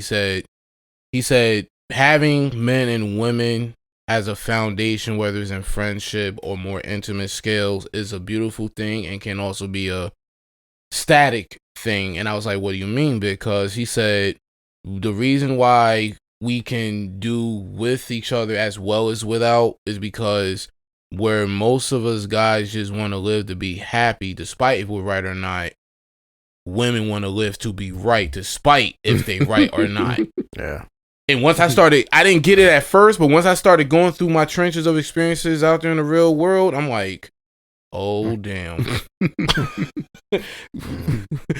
So, but yeah, I mean, that's like back to what I was saying, but I'm lucky enough, Jennifer, my sister, and she's had plenty of boyfriends, but she's like, I got one older brother, and to her credit, like all the boyfriends she's had, like Chris always comes before you guys because, you know, she'll get a fucking new guy and like loves Selena and not sure, you know, what our long term is going to be, but and she knows it. It's lucky enough for her mom get along, but I'm with Al. It's like, even if we do get fucking say married one day, mom is mom. That's not going to change. My son's my son. That won't change. It's like, absolutely, you know, it's like, absolutely. It's like, yeah, you know, I could always fucking make a new kid, but you have one mom. I have 2 sisters. That's it. It's like girlfriends, husbands, they come and go. I know, bro. So, but, so I got fucking different news articles. Some of these are funny, and this made me think about Al because Al loves food. But this is, you saying I don't love food, bro? Not the way Al does. Well, I ain't trying to challenge Al. I'm just saying I love the grub too. Some of Al's stories are legendary, but when I first met him, he gave a little speck of some of his legendary, you know. Yeah, but here's something even Al hasn't done, which is hilarious. But oh my god! So it says that guy with the world record for consuming over 30,000 Big Macs is still eating one a day. He's still alive? That's what I'm saying. The fucking point, he's pretty fucking skinny. So, God bless you. Well, if he's just doing one a day, then I guess that's not a problem. You know what's the if he did what the dude that's from Super Size Me did? I think we picture the guy right here. Glasses, long hair, and pretty fucking thin, you know? The weird thing about the people who set those wild records is the majority of them are really thin people. Yeah. Like there's the one chick that she ate like a 70-ounce steak in under 3 minutes, I think it was, or 7 minutes or something wild shit. Like if you see the chick, you will never believe that she did it until you watch the actual video where I was like, yo, like a lot of these people that set those wild records, and it's some wild records out there, like fucking 100-ounce hamburger and shit. Like you know, the shit got eaten in like 20 minutes. It's just wild shit. The world's biggest pizza. Yeah, I saw that one. It's wild. I was like, it's just wild. Yeah. So sure, that's a big article, but it says now he's at 32,340 Big Macs. He reveals the way. He reveals how he kept track of that number. He said, back in May of 1972, okay, so he's in his 50s, was the day I got my first car. I drove to McDonald's, ordered my first 3 Big Macs, went out in the car and ate them. He begins, I said right there that I'm going to probably eat these the rest of my life. I threw the cartons. They are delicious. I threw the cartons in the back seat and started counting them from day one. That's, goddamn. That's I ain't gonna. That's dedication. That is dedication. He wasn't kidding. He reveals his boxes where he stores the cartons from every single Big Mac he's ever eaten in the pouches where he saves every receipt. Wow. And they're organized and sorted by year. If that's not enough, he also keeps a running count on a calendar. Yes, dating all the way back to the first Big Mac on May 17th, 1972. Before it even had a name. Before it had a name. How did it go? I like 2 beef patties with sauce. Some with the X with the sesame seed bun. Yeah. That's how it used to be ordered. Before he had a name. Yeah, he has a wife named Mary. Wow. She chimes in. He did not tell me about his Big Mac obsession when we first met. I didn't realize it was going to go on forever. So, the guy who owns his local McDonald's, he's one of the most interesting. He has one of the most interesting tales to tell. Not only has he eaten a Big Mac every day since 1972, he's eaten a Big Mac every day since fucking 1972. Holy Christ. Imagine saying that to someone that is your potential love interest. I like walks in the park. I like video games. I'm a Big Mac stalker. So the owner says since 1972, he used to come in once a day and order 2 Big Macs. Since he's been retired, okay, sure. I think he figured out he was spending more on gas than he was on sandwiches. So now he picks up 6 at a time and 8 a time on Mondays and Thursdays. So we get to see him twice a week. And, wow. Yeah. Is there any food you love that much, Al, where you would eat it every single fucking... No, there is not. It doesn't exist. It does not exist. There is no food that... The closest I could come on that is oxtails. I like oxtails. I gotta try those. I could eat them often. Oxtails is delish. I love them. I could eat them often, but I doubt that I could eat them every day for the rest of my life. Could you eat 30,000 oxtails? I just, I don't know. I definitely couldn't do it with Big Macs because I'm going to be honest. They're not that good. They're not, dude. I've had burgers I've been to places where I've had burgers that was so fucking good that I could legit eat one of those burgers every day for a year before I get sick of them. Yeah. A Big Mac isn't tasty enough. Like, what? In all honesty, when's the last time you've been to McDonald's, bro? Honestly, like, I can't. It's been a minute. I'm joking. For me, it's been actually maybe like 2 weeks ago, and I had a Big Mac. But no, that's the first Big Mac I've eaten in like a year and a half, 2 years, maybe. I'm saying, because it's like not when you. I'm a fan of like good food, right? And if I want a good burger, McDonald's is the place I go to where if I'm on my way to work and I got to stop somewhere, I'm not going to lie, I might go in there if the drive-thru is clear. And I may have only had that Big Mac because I had 2 gummy bears, so I was really fucking hungry. And of course, these guys are genius. I told you this before. There's a dispensary out in Massachusetts, and from me to you, Al, you know what's right next to the dispensary? A big ass McDonald's. Genius. It's genius. I'm literally not lying. You guys think about that shit. You remember when the Girl Scout girls were setting up their little cookie stands right in front of the dispensaries? I was like, that's fucking genius. Very genius. Like, you go in here, get high, come outside, you got the munchies. What do you want? Some cookies. You can make fucking thousands of dollars selling Girl Scout cookies. I was actually the last time I had a fucking Big Mac. I'm just like, had a couple gummy bears. I'm like, man, I'm fucking craving. I'm looking around. I'm like, lo and behold, what's right in front of me? Hey, look, a Big Mac. Like, dude, my problem is the Black Bear Inn is like right down the street from me. So if I want a burger, I'm gonna go get I'm gonna get the Black Bear burger. Like, this is what happened last week going to Selena's house because now I've been saying like how things keep increasing, but my fucking paycheck. And for the longest time period, like everybody else universally. Five Guys is just a fucking superior burger. It just is. Five Guys burger is good. But like Five Guys, most of us would get that as a treat because, you know, you go to McDonald's or Burger King, you spend $2-3 fucking bucks for a burger. Five Guys is more expensive. Now though, I was driving past fucking Burger King. I'm looking at the Burger King menu and I'm like, hold a second. You guys are charging the exact same thing for Five Guys. In all fairness, I'm not going to get a Whopper. I'm getting a fucking Five Guys burger. I bit into the burger and I'm like, you can taste the fucking difference. And I'm like, because now getting a fucking Big Mac meal with a fucking, now, and everything's small, of course. They offer you fucking small. Do you want to upgrade to medium or large? But like a Big Mac meal, small with fucking fries and small drink is like $9 fucking. I'm like, for a Big Mac meal, and as you talking about medium, we not even talking about the. That's just small. If you want make it medium, that shit is like damn near $17.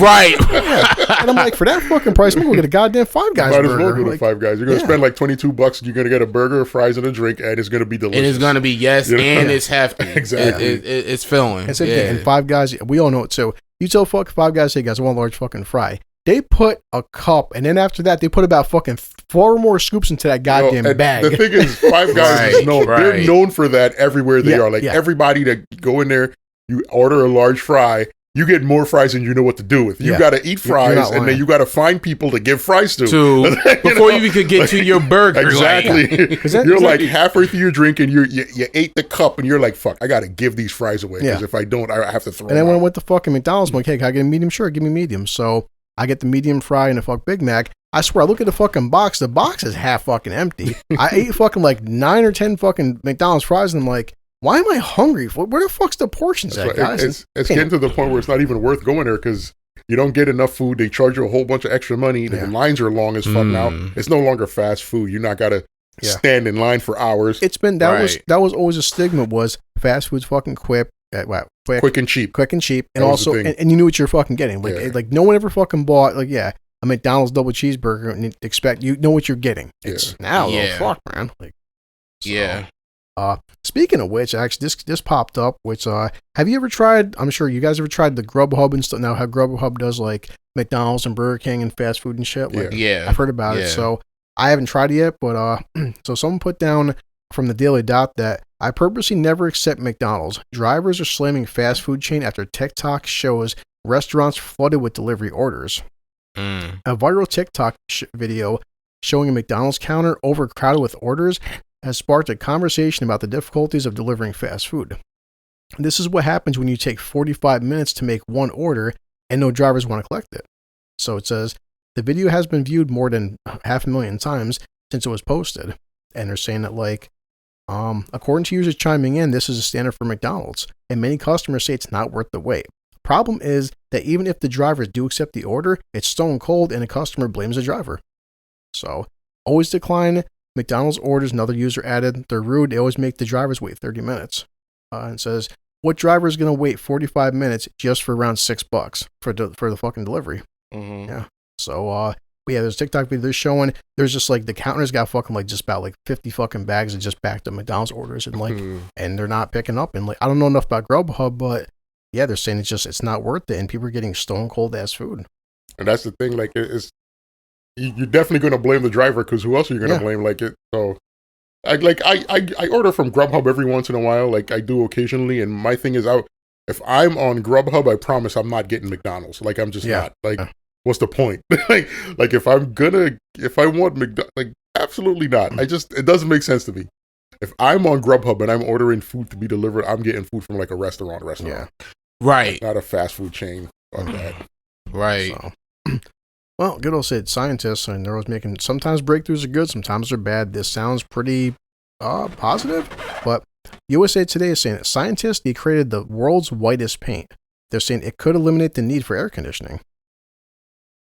So listen, they better have a lot of science to back it up. I buy that paint and I paint my house. That shit better keep my house nice and chill when it's summertime. That's what they're saying. It's better. Like they say a lot of shit that don't actually pan out. Well, the whitest paint, racist, but the whitest paint in the world has been created in a lab at Purdue University. A paint so white that it could eventually reduce or even eliminate the need for air conditioning. It's like for scientists. It's made it into the Guinness Book of World Records. How did they create such a paint? It turns out that breaking a world record wasn't the goal. Curing global warming was. Okay. So, 7 years ago, it's supposed to be reflecting sunlight away from a building. So, making this paint really reflective, however, also made it really white. The paint reflects 98% of solar radiation, while also emitting infrared heat. Because the paint absorbs less heat from the sun than it emits, a surface coated with this paint is cooled below the surrounding temperature without consuming power. Using this new paint to cover a roof of about 1,000 square feet could result in a cooling power of 10 kilowatts. That's more powerful than air conditioners used by most houses. It says typical commercial white paint gets warmer rather than cooler. Paints on the market that are designed to reject heat reflect only about 80% of sunlight and can't make the surfaces cooler than surroundings. So, I guess we'll see.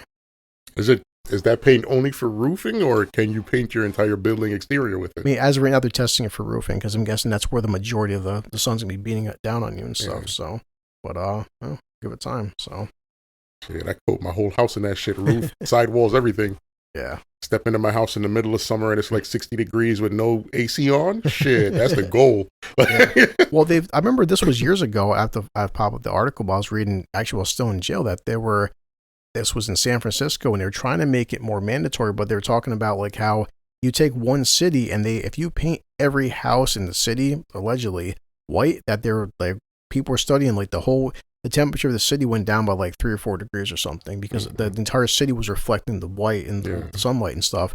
And again, the thing is, that's what has to happen. People think like in 1 or 2 houses. No, every house in the entire fucking city has to be fucking painted like this. And they're showing the pavement too, because obviously everyone knows black pavement and black colors absorb more fucking heat. Yeah. If you make all the fucking roads white paint, the entire city's got to be painted like that and it will reflect the heat. But then it comes down to our good old friend money. Like, who's going to pay for this shit? That's the thing. That's going to have to be a city incentive. Like, you're going to have to give people money to do that. Yeah. Like, and it would save cost. It would save cost to the city and to the people when it's all said and done. But if I don't have the money to do that, then I'm just not doing it. Right. I'd rather be on TikTok. So, I hope you guys heard about this Amazon driver. This guy was pretty cool. The Amazon delivery guy, he kills a giant big-ass spider. And this fucking spider looked like something out of a goddamn horror movie. Did he got a picture? Right here. Look. That's a big fucking spider. So, I've seen bigger. Oh, yeah. Well, I mean, I'll show it to Al in a second. But it says, an Amazon worker not only delivered a woman's package directly to her doorstep despite impending danger, he freed her to leave her home. It says the customer says she lives in Texas, shared her horrifying spider dilemma. The giant arachnid stationed itself on her porch, including some time spent right on top of her doorbell camera. So, of course, that's what made it seem bigger, is she's looking at her freaking camera and seeing fucking massive-ass legs and shit. So, she asked Amazon to leave her package at a different spot because a spider made her too afraid to go out her front door. Now, we have different phobias and shit, but I'm just saying, like, if a spider on my front porch while I've left my house in days, if not weeks, something's going on there. But she also asked the Amazon driver in the notes for the package, if you could kill the spider for me, that would be amazing. Well, lo and behold, the Amazon delivery guy took it upon himself to help his customer out. He took his shoe off and sent the creature right to hell. It says it took him a couple hits. First he hit it, then he hit it like 3 or 4 more times because the first hit didn't kill it. It's like spider is resistance to death. Yeah. And then of course, people were like, I hope she gave this fucking man a tip. So it's hard to see. It's hard to see it out where here's a spider and shit. Wait until all the I can't see that shit from here. Yeah, well, I mean, it's a big fucking spider, but it's definitely, as it was fucking crawling around her camera, it's gonna seem 10 times bigger than what it is. But the fact that like she's just like, wait until all the animal activists and spider lovers see that video. Really? But I mean, that's some good customer service. So let's see. This I found funny. So, Alan Lewis, would you ever entertain this? And I would, from a scientific standpoint, I could back it up. But like, what is your take on dragons? You think there's possibly that an actual dragon could have existed in the history of human race, like something? Not, I believe that. I wouldn't say to the extent of like, but considering we used to have nowadays, we have animals that spit venom and spit fucking acid and stuff, and like some animals can almost fucking breathe fire. Like, would it be possible 10, 20,000 years ago we could have had creatures that could have blew fire and possibly fucking fly? I mean, here's the thing about us as a species and our unique perspective. We will never know all the things that we haven't been alive to see. True. Right? It's one of them things we'll never know. I know there's documented like recordings through history of the legends of how people thought the stories of how people thought the legends of dragons started, right? Okay. There is in our ancient history in different parts of the world where people were constructing certain wells or castles or walls or whatever, and they would dig up the ground and they would find fossils of dinosaurs, and they would assume these things were dragons, right? They would find like you find a pterodactyl, you see a big wingspan or whatever. Right. It's not alive now, but you figure if I find bones in the ground, it had to be alive at some point. So they assumed a lot of times they find these bones and they'll make these myths about dragons and stuff. And I would just like to be able to prove that dragons did or didn't exist. The science doesn't exist yet to do that. It might in a couple of 100 years, maybe another 100 years, we might develop the kind of science that could do that type of shit. But right now, there's no way to prove it. No, I'll ask that because it's like this. Says the fossil of a quote unquote dragon, millions of years old, first discovered for the first time in Chile. So they're saying that like the fossil of a reptile discovered in Chile that called the Earth its home millions of years ago has turned out to be the first. The remains of the ancient species, a winged being whose appearance many have likened to a dragon's, have never before been seen in this part of the world. So, they said the reptile is a flying lizard type creature, lived in the Jurassic period about 160 million years ago. And of course, they can't, prove that the fossils would have blew fire, but it seems like, that says the tail, the pointed fucking snout, and like a lot of things like I would say, considering what it was, it's like people would probably link seeing this kind of thing to a fucking dragon. So, and it's weird because consider the fact of, right, what we think we know about dinosaurs right now, we absolutely don't know. Like, when you see something like a pterodactyl, right, the way how we have depicted it in our modern time, it's like a featherless, animal with wings that flies or whatever. But we have no real idea if that's what it actually looked like. We're speculating. We're doing our best guess based on the skeletons we found, right? And we're at a point where I had this guy. I watched this guy do a skit online, not really a skit, but this segment online where he was talking about Tyrannosaurus Rex, right? You know how we've always seen Tyrannosaurus Rex, and he's just got these little tiny arms or whatever. So the guy, he was comparing the T-Rex's skeleton to an ostrich, right? And he was like, their skeletal structure is very similar. He's like, the reason we think T-Rex had these tiny little arms was because maybe he had wings. And I laughed because I was like, well, the entire scientific community is saying that he had tiny arms. So until it's proven otherwise, I'm going to rock with that. But the possibility that he might have had wings can't be ruled out. Yeah. Nobody could say for sure because we haven't seen him. We have bones to go by. And if, we're trying to reconstruct an animal based on its bones. Yeah.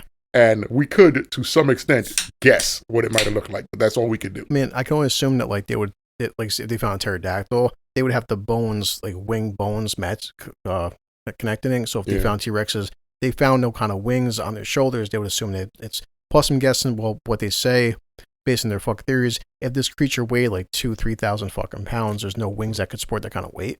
I'm just guessing. Everything that has wings doesn't fly. I mean... That is true. That's true. Yeah. Chickens, ostriches, emu. There's a bunch of things but it's not even about whether or not it could fly. I just think that the possibility that he might have had wings is just it's a possibility. And it's like, consider when you look at of the wingspan of a fucking ostrich and you compare it to like a T-Rex in terms of the tiny little appendages that it has. Yeah.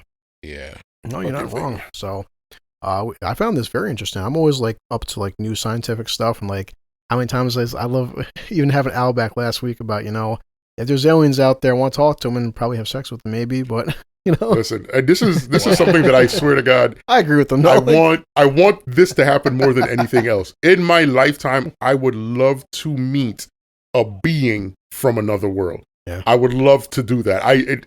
I know beyond a shadow of a doubt that in my lifetime it's never going to happen, but I would love it to happen. Like, I would love for us to finally confirm that we are not alone in the universe. Because from a logical standpoint, why would we assume we're alone? But because we have no proof, right? No definitive proof. Well, I know lately a lot of people have been saying we have UFOs and these signals or whatever. Yeah. But until they open up to the general public and say, listen, this is an alien body. We found it on fucking Mars when we sent a rover up there, whatever the case is, whatever wild story they have. Until they do that, Like I would love to find out that aliens have been living among us for fucking decades and we just didn't know. Like I would love to see that. Like I would love to interact with a being from another planet. Well, this comes from let's see, this is livescience.com. I found this article. It says a strange repeating radio signal near the center of the Milky Way has scientists stumped. It says it's not a fast radio burst, pulsar, or low mass star. So what is it? And NASA right now has no fucking idea.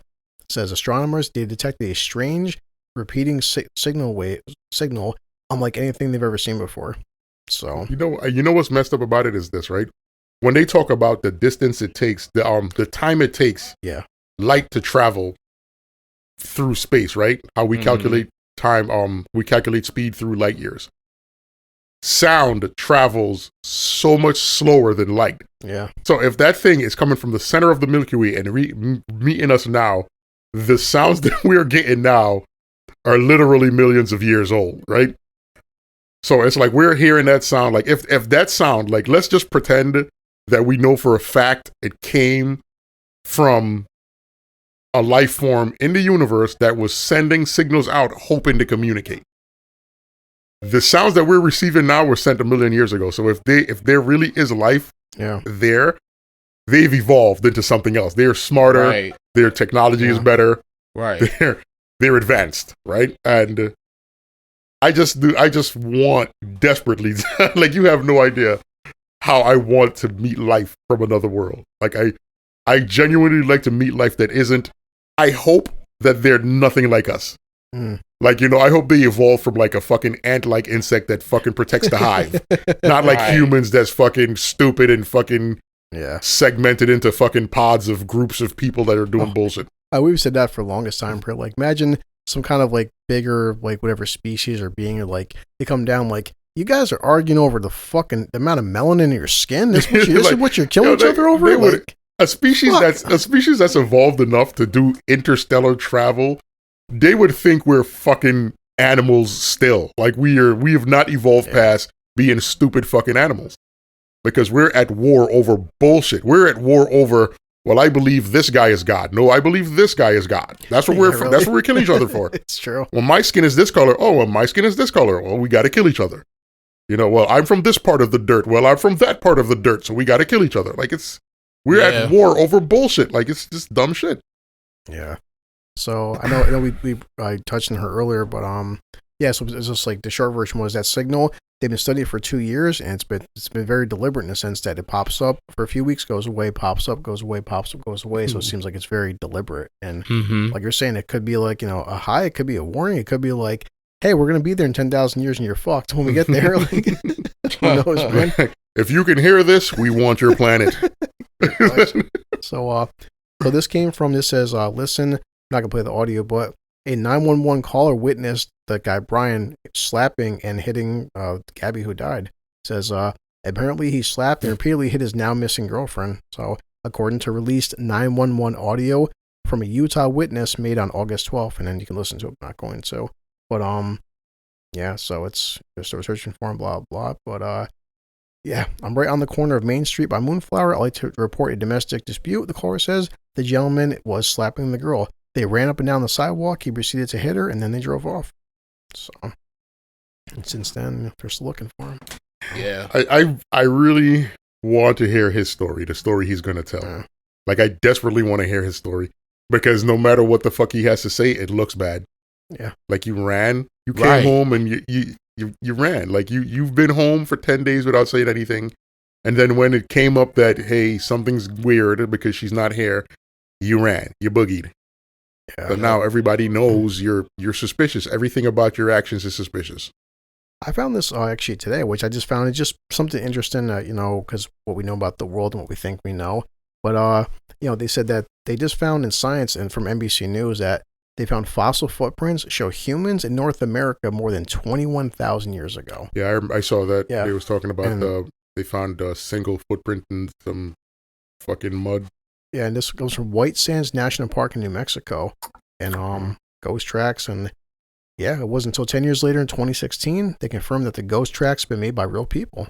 And the footprints of White Sands have been dated as early as in North America, and now they were even, according to carbon dating, they were wrong about that. So like people have been in America a lot longer than we fucking thought. So there's something interesting because like they said the term last glacial maximum is how scientists refer to the height of the last ice age about 20,000, 26,000 years ago. So definitely there was an ice age in North America and we were here during it. So now it says it's has been long debated whether humans arrived in Americas by a northern route from Siberia or after the last glacial maximum, when vast sheets of ice would have made migration along the Pacific coast or through Western Canada impossible. Remember, even like Rogan talked about this a couple of times, it said, according to whatever scientists, that like most of North America had like 2 or 3 miles of fucking just like pure ice that was like a big, massive like ice wall and shit, like almost Game of Thrones style and shit. Like how, you know, parts of this country you wouldn't have lived in because it just, you know, massive glaciers of ice and shit. So, oh. Of course, now it's mostly a desert, but it was lush wetland at the time the footprints were made. So, something interesting. Let's see. Yeah, so this guy, I found this funny. I want to hear Alan Lewis, especially Al, about this because, you know, we kind of work in this industry. But this guy made an article saying, the day I quit Amazon deliveries. Now, Amazon recently has been going through a lot of controversy about the way they treat their fucking employees, especially their delivery drivers. But he says that, and he made a, the only thing, my problem with this video, before I talk about it, is like, he made this video outside this woman's house, and like, you kind of just fucking put this woman's whole, like, you didn't cover up the numbers or anything where she lived, and you kind of, that's kind of fucked up showing. It's like, if somebody made a TikTok video outside my house and was showing all my information, I might be kind of pissed off about that. Right. But, a viral TikTok video shows an Amazon driver delivering 314 heavy packages to a single customer. It took me 1 hour and 47 minutes. Now, I understand why he's upset, but I mean, it's your job. But so, an Amazon worker unloaded more than 100 packages at on her front lawn. And the day I quit deliveries, he said, of course, the video got 3 million views and 200,000 likes. Note that she is opening boxes as I deliver due to limited space. It took 1 hour and 47 minutes to deliver 300 packages, and he's showing the video of like, wow, it's all fucking in front of her front lawn and shit. It says, that's nutty. The shocking amount of deliveries was surprising to viewers who hypothesized why someone would receive that many packages. But somebody clarified that there was an error in the system that delayed the deliveries. They were supposed to be split between different drivers, but it went wrong. I was the last person. So, and of course, he still works at Amazon, but now they transfer him to a dispatcher rather than a delivery driver. He said one of the reasons he posted the video was to show people what they ignore about the delicate job. As far as an amount of packages and effort drivers sometimes showcase to make these last mile deliveries possible. It's true that we get a lot of packages some days, but it's mostly the apartments that make people quit. He said he was very amazed by the support he received. On the flip side, there was a lot of ignorance and selfishness displayed in the comments. Of course, it's 2021. Okay. Amazon delivery workers have been vocal about the unsafe and unsanitary working conditions that they're talking about this in March, where Amazon drivers were driving 14 hours a day with no bathroom breaks and allegedly being forced to urinate in plastic water bottles. The hell? So, anytime a van is off route or stops for longer than 3 minutes, it notifies the delivery service provider. Then Amazon encourages delivery service owners to cut down on said stops. I would personally get called by a dispatcher every time I stopped to go to the bathroom. Sitting on the phone with them just made the stop take longer. So it just wasn't worth the angry looks you get when you come back or get fired. So, I don't know, Al, how do you feel about this guy had to deliver 300 packages in 2 hours by himself? Wouldn't be me. It wouldn't. I'll be honest with you. If I was working as a delivery driver and they loaded 300 packages into my van to go to one destination, I would have quit that at that point. Yeah. Because, like, who doesn't acknowledge the fact that that's overwork? Like, yeah. That's one guy, 300 packages to one person. It's like he said, imagine that being an apartment and you had to go up and down steps. Like, yeah. So it would have, that's crazy. Like, I wouldn't even have taken that load. I would have been like, nah, I'm good. Yeah. Now the thing I'm curious about is that this guy, like other people, he's making TikTok videos and he's putting basically Amazon, his company works for, on blast. I've said it before, and Al has as well, is that we are very selective in what we say based on our employer. Yeah, and I'm just curious, like, how did Amazon?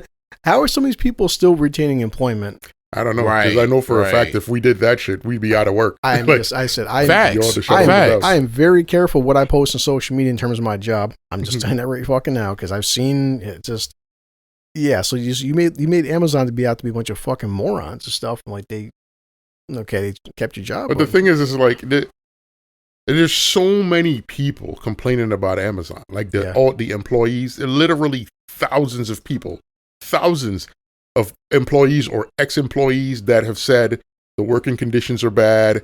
You know, they overstress you, overwork you. The pay isn't as good as they make it seem. The benefits aren't that great. You lose your job over bullshit. The management continuously stresses out the workers. It's like, when you're getting that kind of heat, and then there was this thing I read a few months back where Amazon wasn't worried about it because they were just gonna replace anybody that didn't like the working conditions. That their motto is, you know, as just like we hired you, we could get somebody else. And they went through so many people that they were starting to get worried that they might have ran themselves through the hiring pool. Like, it was insane. It was a weird thing to read about a company saying, oh, we think we overdid it here. And it's crazy, because you would think that for the kind of money that a company like Amazon makes, you would think that they would try to be better with the way they treat their employees. Like, they considering the fact that you need employees to function, like you need these people to work for you if you want to maintain the level of business that you do. You need workers. I was breaking this down that like a few months back, that how right now Amazon has become the second largest employer in North America. Walmart's number one. And Walmart, but you hear constantly all these stories about Walmart, and it's becoming a very, like, from a capitalistic standpoint and but consumer, like, was it because my son, basically, I gave him the top bunk of the bunk bed. I had to tear apart the bunk. The bottom one is like aired out and stuff. So he needs a bunk bed ladder to climb up to the top bunk because there's not enough room in there. So of course I type in bunk bed ladder, and I checked, like, no lie, the other day.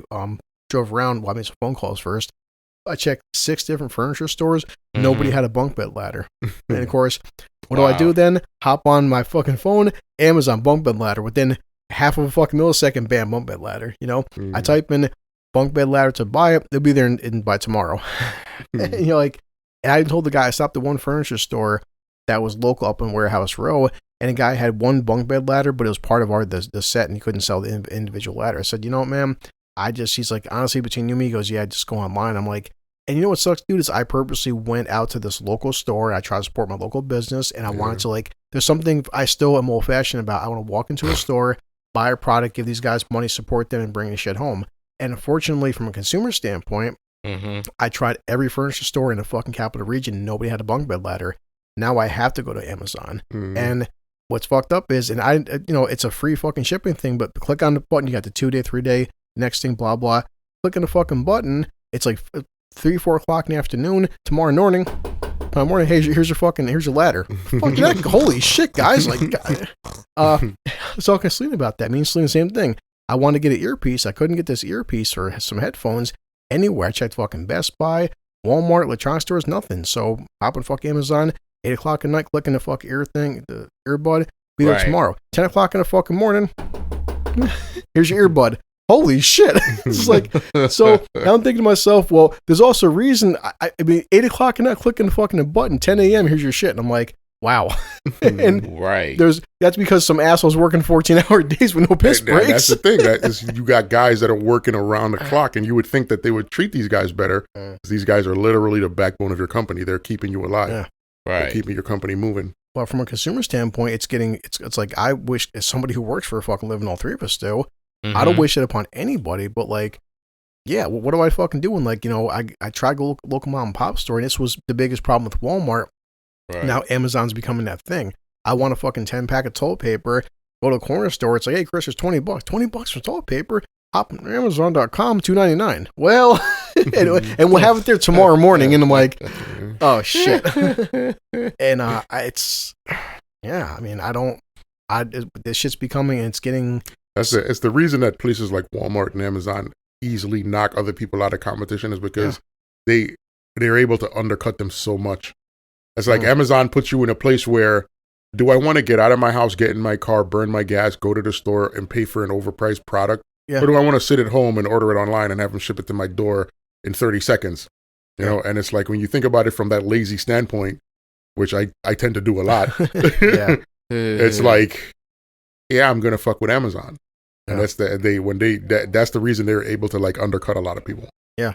And and what sucks, like we said though, it's even, I've told my mother recently, because she breaks down our bills and stuff and like terms of wanting to move and et cetera, et cetera. I was like, Mom, I keep looking up like, again, gas goes up, yogurt and shit, like no loaf of fucking bread, blah blah. I'm like, my paycheck hasn't gone up though. So yeah, when I see fucking say that can of fucking 2 liter of soda at mom and pop store for $3, and Amazon's like, hey Chris, we get the same fucking 2 liter soda for 50 cents. Well, shit from a consumer standpoint, yeah, it's just again, we'll have it there, but in 2 hours it'll be there. Like fuck. And that's the thing. Like it's always like this is the thing that hits everybody in the circle, right?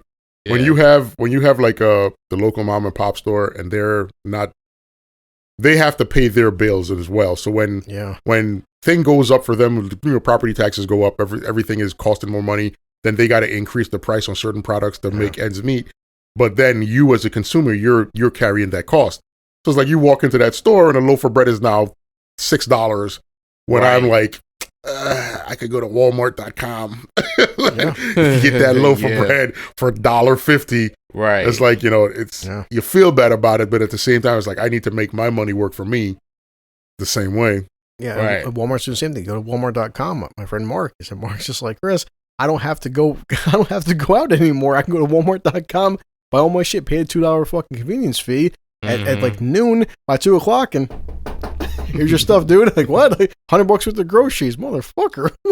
Here you go. Like, God damn it. Like, yeah. So, but you see now, it's like, well, we're going through this as well. Like, but then they keep fucking losing employees, but then they're just, it's like, doesn't seem like they're hurting now. They'll figure it out. Yeah. Yeah, we're the consumers. We're the ones who win when it's all said and done. Not really, poor bastard. So, I texted this to Al Lewis, and I wanted to hear about you talking about this. And this was actually a follow-up article to an article I sent to Al that apparently scientists, and they're trying to explain this in a way that makes sense to me, but they want to bring back the woolly mammoth. What? Yes, and so far they've already raised like about $20 million. I love the first thing it says right up there. Have you ever seen the movie Jurassic Park? Of course. So, yes, but this is an opinion. The opinion goes, this is part 2 of this, is saying that should we bring animals back from extinction? Basically what they're trying to do is genetically hybrid woolly mammoths with current modern day elephants. So, a new company hopes to genetically resurrect the woolly mammoth thousands of years after it went extinct. Should this be applauded or feared? Okay. The problem is, when it comes to scientists doing shit like this, when you let one person do it, then everybody's going to justify why they should do it as well with their own pet project. Eventually, we'll find ourselves in a place where we've resurrected something that's going to wipe us the fuck out. And it might not be an animal that is reproducing and going around taking us out. It might be something as stupid as we brought this animal back, and now this animal has interacted badly with the environment we put it in, created a whole new virus that we never knew existed, and we're on the verge of extinction. Like, it's weird to make those weird leaps, but just leave the dead things dead.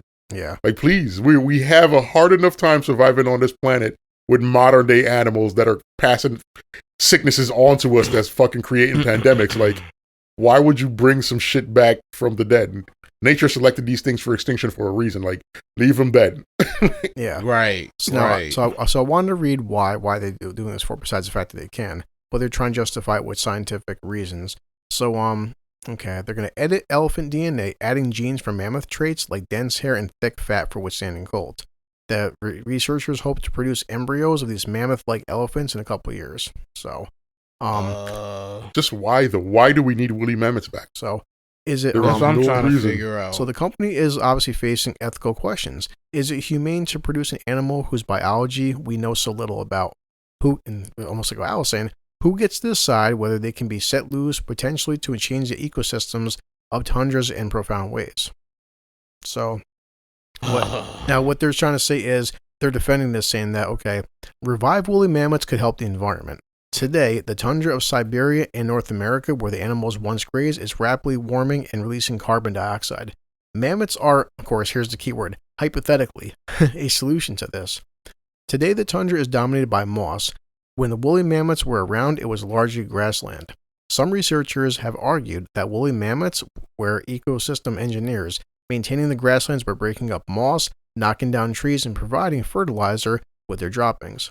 They have said that Russian ecologists have imported bison and other living species to a preserve in Siberia they've dubbed something park, in the hopes of turning the tundra back to grassland.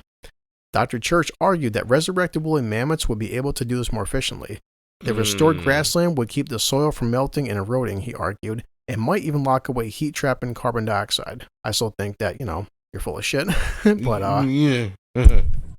Yeah. So, I just and they're trying to say that I worry that for lots of species today, the pace of climate change and the pace of habitat degradation is such that evolution isn't going to be able to save them. So, they're just trying to say that they're doing this to help the environment. I'm not sure. So I don't believe that. I wish they would just leave things alone. Yeah. Like, we've done enough damage on this planet as a species. Like, we're the only species on this planet that negatively impacts the planet. Yes, we do. Like, so why would we create animals that are already exist? Just leave them dead. Speaking like I told you, have you checked out Sweet Tooth at all? I've seen Sweet Tooth already. Yeah. How far did you go? I saw the whole thing. When you said Christ. Sweet Tooth, I watched it a while back. Oh, okay. I didn't realize when you said Sweet Tooth, it sounded familiar. Okay. Mm-hmm. But I didn't realize I had already watched it until you started describing what was happening in it. And then I was like, okay, I've seen this. Yeah. I watched the whole thing. It's actually pretty good. I'm actually looking forward to whenever they come out with season 2. Yeah. Only because me and Selena got to episode 6, and it's and I just started laughing because I told her, you and me talked about this not that long ago, because now during the course of the show, I was, before you came over here, trying to explain this to Lewis, but it's episode 3 or 4. They're showing at one point, because it's a big mystery, what the fuck caused this damn virus, what happened. Yeah. And you see the scene where a bunch of scientists are, up in Antarctica, digging through fucking ice, big fucking huge, these log versions of ice. They bring their freaking ice into a lab, start fucking putting under the microscope there. They start seeing shitloads of bacteria, And the first thing I thought about was told Selena laughing. She goes, what? I'm like, wasn't that long ago, me and Al were talking about this story. We're like, hey guys, we just found these microbacteria from 40,000 years ago that were dead, and we just fucking fucking took electrodes and stuff and fucking reanimated them and brought them to life. And me and Al were just like, if you found some kind of microbacteria that's been dead for 35 fucking thousand years, why are you bringing it back for? Because that's just what we fucking need in 2021, asshole. Exactly. And when I seen Sweet Tooth doing it, I kept thinking, I'm like, that, Big Hal would say, that's what's gonna fuck us. Right. Considering COVID was most likely created in a fucking lab, or somebody fucked a bat, I don't know, but. It's always the stupid shit of us fucking with something that we should be leaving alone. Always doing some shit that backfires and fucking fucks us over. Because this planet it's ever evolving, and this the atmosphere, the water, the bacteria, the fucking mitochondria, all this shit was a different fucking planet 10, 20, 30, fucking 40,000 years ago. So it's our bodies would not be able to handle this kind of shit. Come on. You know what's the sad thing that's happening, that the human species isn't prepared for this. The fact is, there is no animal species on this planet that's designed to be here forever. If you would pay attention to all the Cretaceous period, Jurassic period, the fucking all the different periods that we went through, entire groups of animals have went extinct at one point or another. At some point, that's going to be us. We are going to go extinct. The problem is, we're going to be the reason we go extinct. We're going to take ourselves out before nature does. Yeah. Because something's going to happen.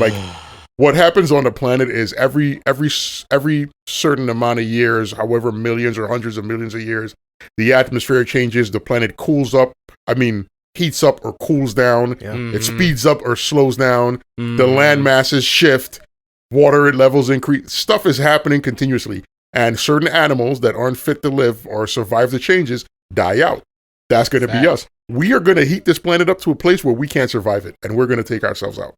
Like, that's going to happen. We're going to take ourselves. The only way nature takes us out before we take ourselves out is if it's a meteorite impact where it fucking hits the planet and changes the entire scope of the way the planet functions. Yeah, which may or may not have happened in the past because, like, you know, like it was believed that it happened to the dinosaurs. The giant meteors hitting this planet has definitely happened because we have the craters to prove it. We can't. Our idea of the dinosaurs, it's a working theory. People think it happened. Some people are trying to prove it happened, but we don't know for sure. But it's a very good theory on what happened because it makes sense. Like, if a meteorite, like, it wouldn't even take something massive in terms of, like, it wouldn't have to be the size of the moon. Yeah. Like, literally, you could take something the size of Texas and it hits this planet and it will change the entire face of the planet. Yeah. Right? So, it's like, it definitely could happen. And I, for one, hope it doesn't happen in my life. I never want to be here long enough to see the day where, as a species, we're done. Like, I don't want to be alive for that. But it's possible. Oh, you're right though. It's like it's gonna be like, who knows what the thing is, but it's gonna be some kind of fucking it's the way we fucking handle COVID. It's like, what happens when when the thing come to actually, like you were saying with the Black Plague, what happens when a thing comes along that's killing 9 out of 10 people? That's the thing that scares me, because whether people want to believe it or not, at some point it's gonna happen. It happens like, the Black Plague isn't the first time that shit happened. Yeah. Like, it happens every so often. It's just that at that point in time, we were smart enough as a species to see it and acknowledge what it was. Yeah. Like, there's a virus killing us. Before that, we probably weren't smart enough, and when the virus hit, it wiped out a shitload of us, and everybody died. A small percentage lived. A small percentage repopulated there. There's a reason why our gene pool is so fucking tiny as a species. Like, but think about it from the point of view of, every so often there's going to be a pandemic, and how we react and how deadly the pandemic is goes hand in hand on if we survive or not. And the way we collectively, and it's stupid because you think about COVID and you see how much people died from COVID, and you realize that this isn't the first time that a virus has killed a shitload of humans. Like, it's not like you think back to the Spanish flu, think back to, like, the Black Plague, think back to, like, it's just all the different times. Smallpox, polio. Yeah, like, all the different times some shit has happened that's just wiped out a chunk of people. Like, and it's like, we're not getting the hint. We're not acting like, like, we just refuse to acknowledge that at some point, this shit is going to be a disease that we can't survive. Like, we're not going to survive. Not to mention what's scary is, like, in the past and stuff, you break down human beings, according to every fucking record out there, we are at the peak of our species in terms of population. So it means if there's more of us, it means there's also potentially more of us will die then. You figure, like, you know, like imagine if there's a million people on a planet and 10% die, that's 100,000. If there's a billion people on a planet and 10% die, bigger fucking number. Yeah. Now you take 2, 3, 4. Now we're up to almost fucking, we're predicting the next decade 9 billion fucking people. So and what's scary is, and no one ever wants to hear this shit, it's like 9 billion people, say even a fucking billion die, you know? In terms of fucking numbers, that doesn't really affect our global population. Of course, nobody wants to have, it's like that 1 billion is you and your friends and your family. But as a fucking species, when a billion die, we still have 8 billion left. It's not really hitting us that hard. Consider it like this. The way how I guess the nature would look at it is, it's essentially just population control. Yeah. It's like if you moved into a place and you're like, I'm infested with ants. You're going to do whatever you got to do to wipe these ants the fuck out. Ants on the planet aren't in danger, but the ants in this backyard definitely are, right? Consider it from that point of view.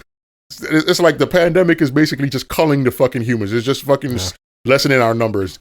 From a global standpoint, our species isn't in danger in terms of this pandemic. But from the standpoint of us here locally, if let's say 600 people that died in this country all died in one state, you know the kind of devastation that would literally be. There are certain states that don't even have 600,000 people living in certain cities, right? Facts. It's like you could decimate an entire fucking half of a fucking state with those kind of numbers. Like, so if it was isolated and localized to like one spot, the people in that place would look around like, we are fucking doomed. Like, there's no way out of this. Like, But it's crazy. It's just one of them things where.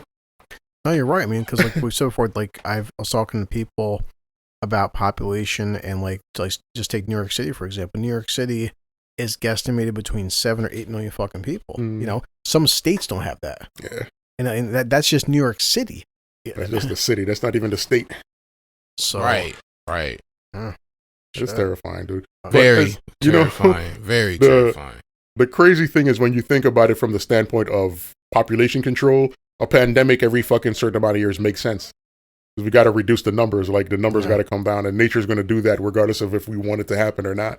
Yeah. Like, so it's going to happen. And they've even said that as well, is that, you know, this is the thing with technology, is that as technology gets better and we find ways to live longer and we get more, it's like every time we get better medicine and more advanced fucking medicine, then there'll be some kind of a new whatever virus or pandemic to fucking counteract that. And then eventually, you know, 10 years from now, is COVID going to be, we have a pure vaccine or pure cure? No one can check 10 years from now. What's going to happen? This is the thing about medical technology and medical science, right? As time goes by, we get better at how we decipher things, and we get better at how we react to things. Like 100 years ago, 200, 300 years ago, when something like a pandemic is ravaging the nation, our only instinct was to quarantine. We had to like basically shut everything down and everybody hide. As we got closer and closer to modern times, where people started finding ways to inoculate themselves from sicknesses and to vaccinate themselves, we started to not have to be as scared of being sick, right?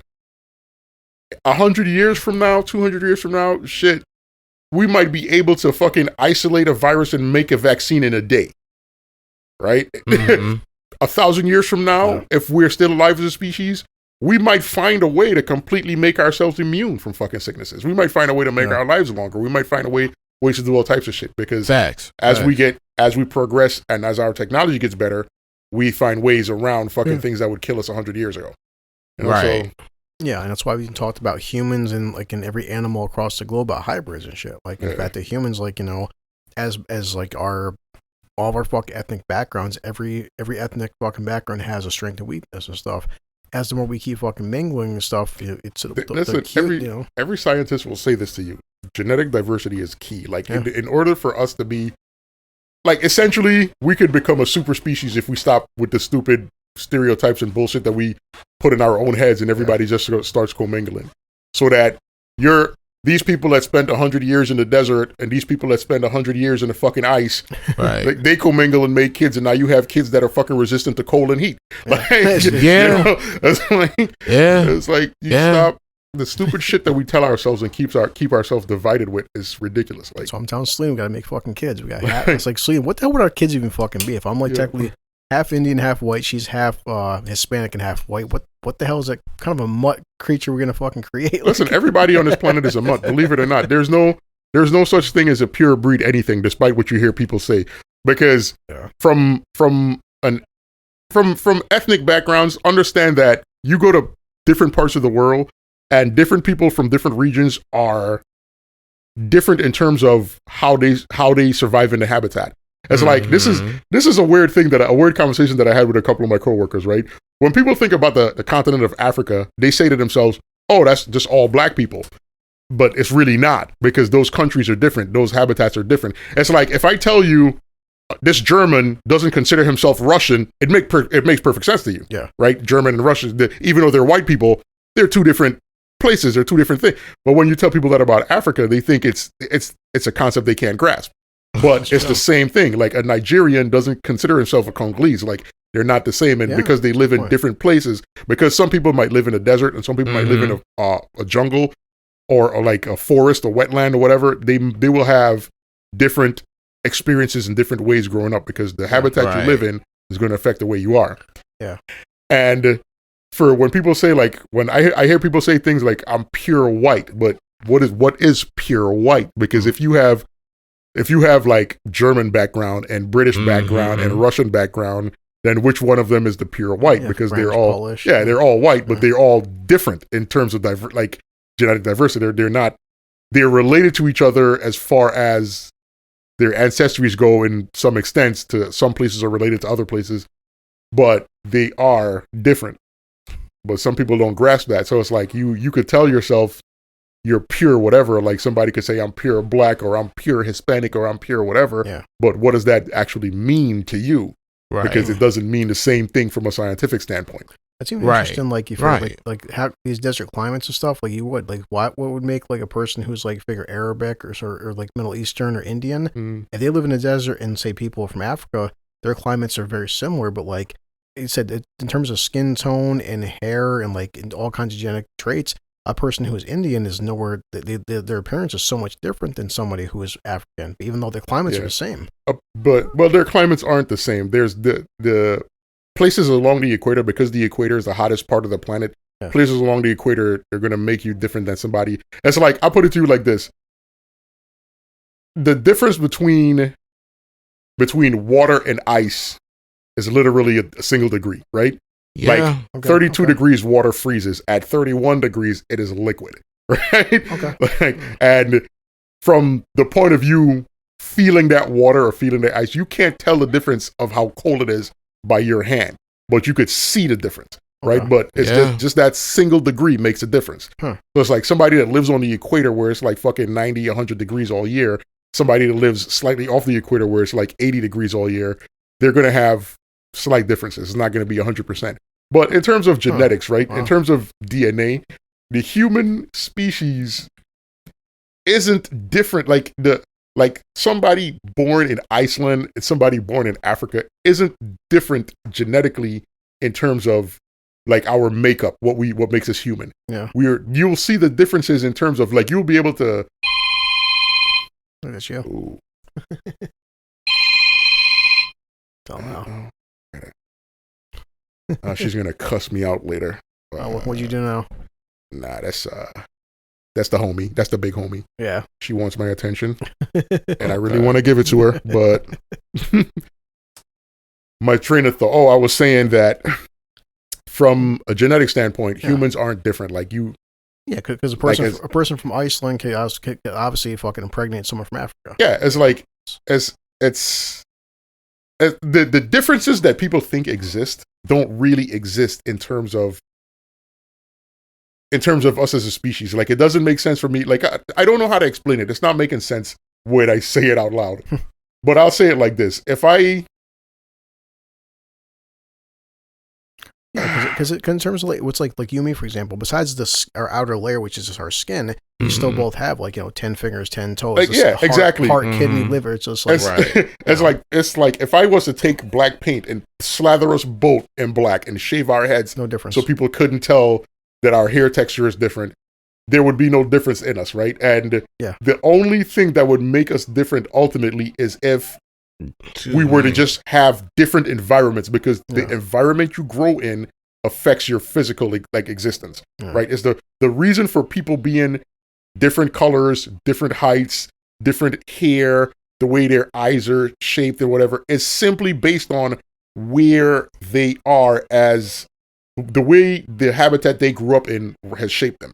Like the reason that some people are lighter skinned is because they lived in a colder climate. The reason some people are darker skinned is because they lived in a warmer climate. The reasons that people, like a lot of the Asian people, have the slanty eyes kind of is because of the windy regions of the world that they've lived in for fucking centuries and centuries. Yeah. It's everybody has evolved to live in the habitat that they're in. That is as simple as it is. It's like if I was to wipe, if you literally took everybody off the face of the planet, right? You left one group of people on the planet, just one, anywhere in the world. And then those people started reproducing and spreading out. When they spread to certain parts of the world, they would evolve in a very similar way. Yeah. Right? They would, like, the dark-skinned people would re-evolve into dark skin. The light-skinned people would re-evolve into light skin. The slanted eyes would re-evolve. Like, it would all be based on where they migrated to, what part of the world they're in, and how that part of the world affects them physically. And people don't get that. People really believe like there's some kind of difference in the species, but there isn't. We used to have different species on the planet, but we don't anymore. The Neanderthals no longer exist. The Cro-Magnons no longer exist. However many other types of human species used to exist no longer exist. Now we're a singular species that live in different parts of the world and have evolved in different ways. And people feel like, well, you're different because you're a different color, or you're a different height, or you're a different whatever the case is. and it's just wrong.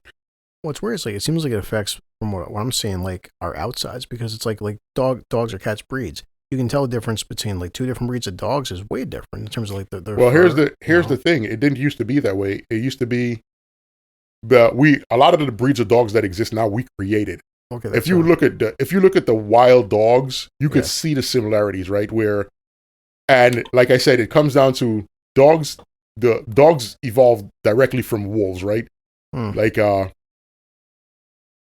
wolves that move from one part of the world to another part of the world for whatever reason, the migratory fucking situation. And they no longer need to look a certain way or be a certain way. They started to develop characteristics and started to look a different way. They needed to blend in, so they changed their colors. They didn't have an abundance of food, so they changed their size. It's things that animals do in general in nature. It's like, I could tell you that every house cat, right, that looks alike is kind of related to each other on some level. The only difference is that a lot of the breeds that exist, we created those breeds. We started interbreeding cats to look a certain way because we wanted a fluffier cat or a hypoallergenic cat or whatever the fuck we wanted. And we started to create, but if you left them to their own devices, they would only evolve in a way that suited them best to exist where they are. Right? That's as far as they would go. Like when you see a lot of the weird dog breeds that this dog couldn't exist in nature, we did that.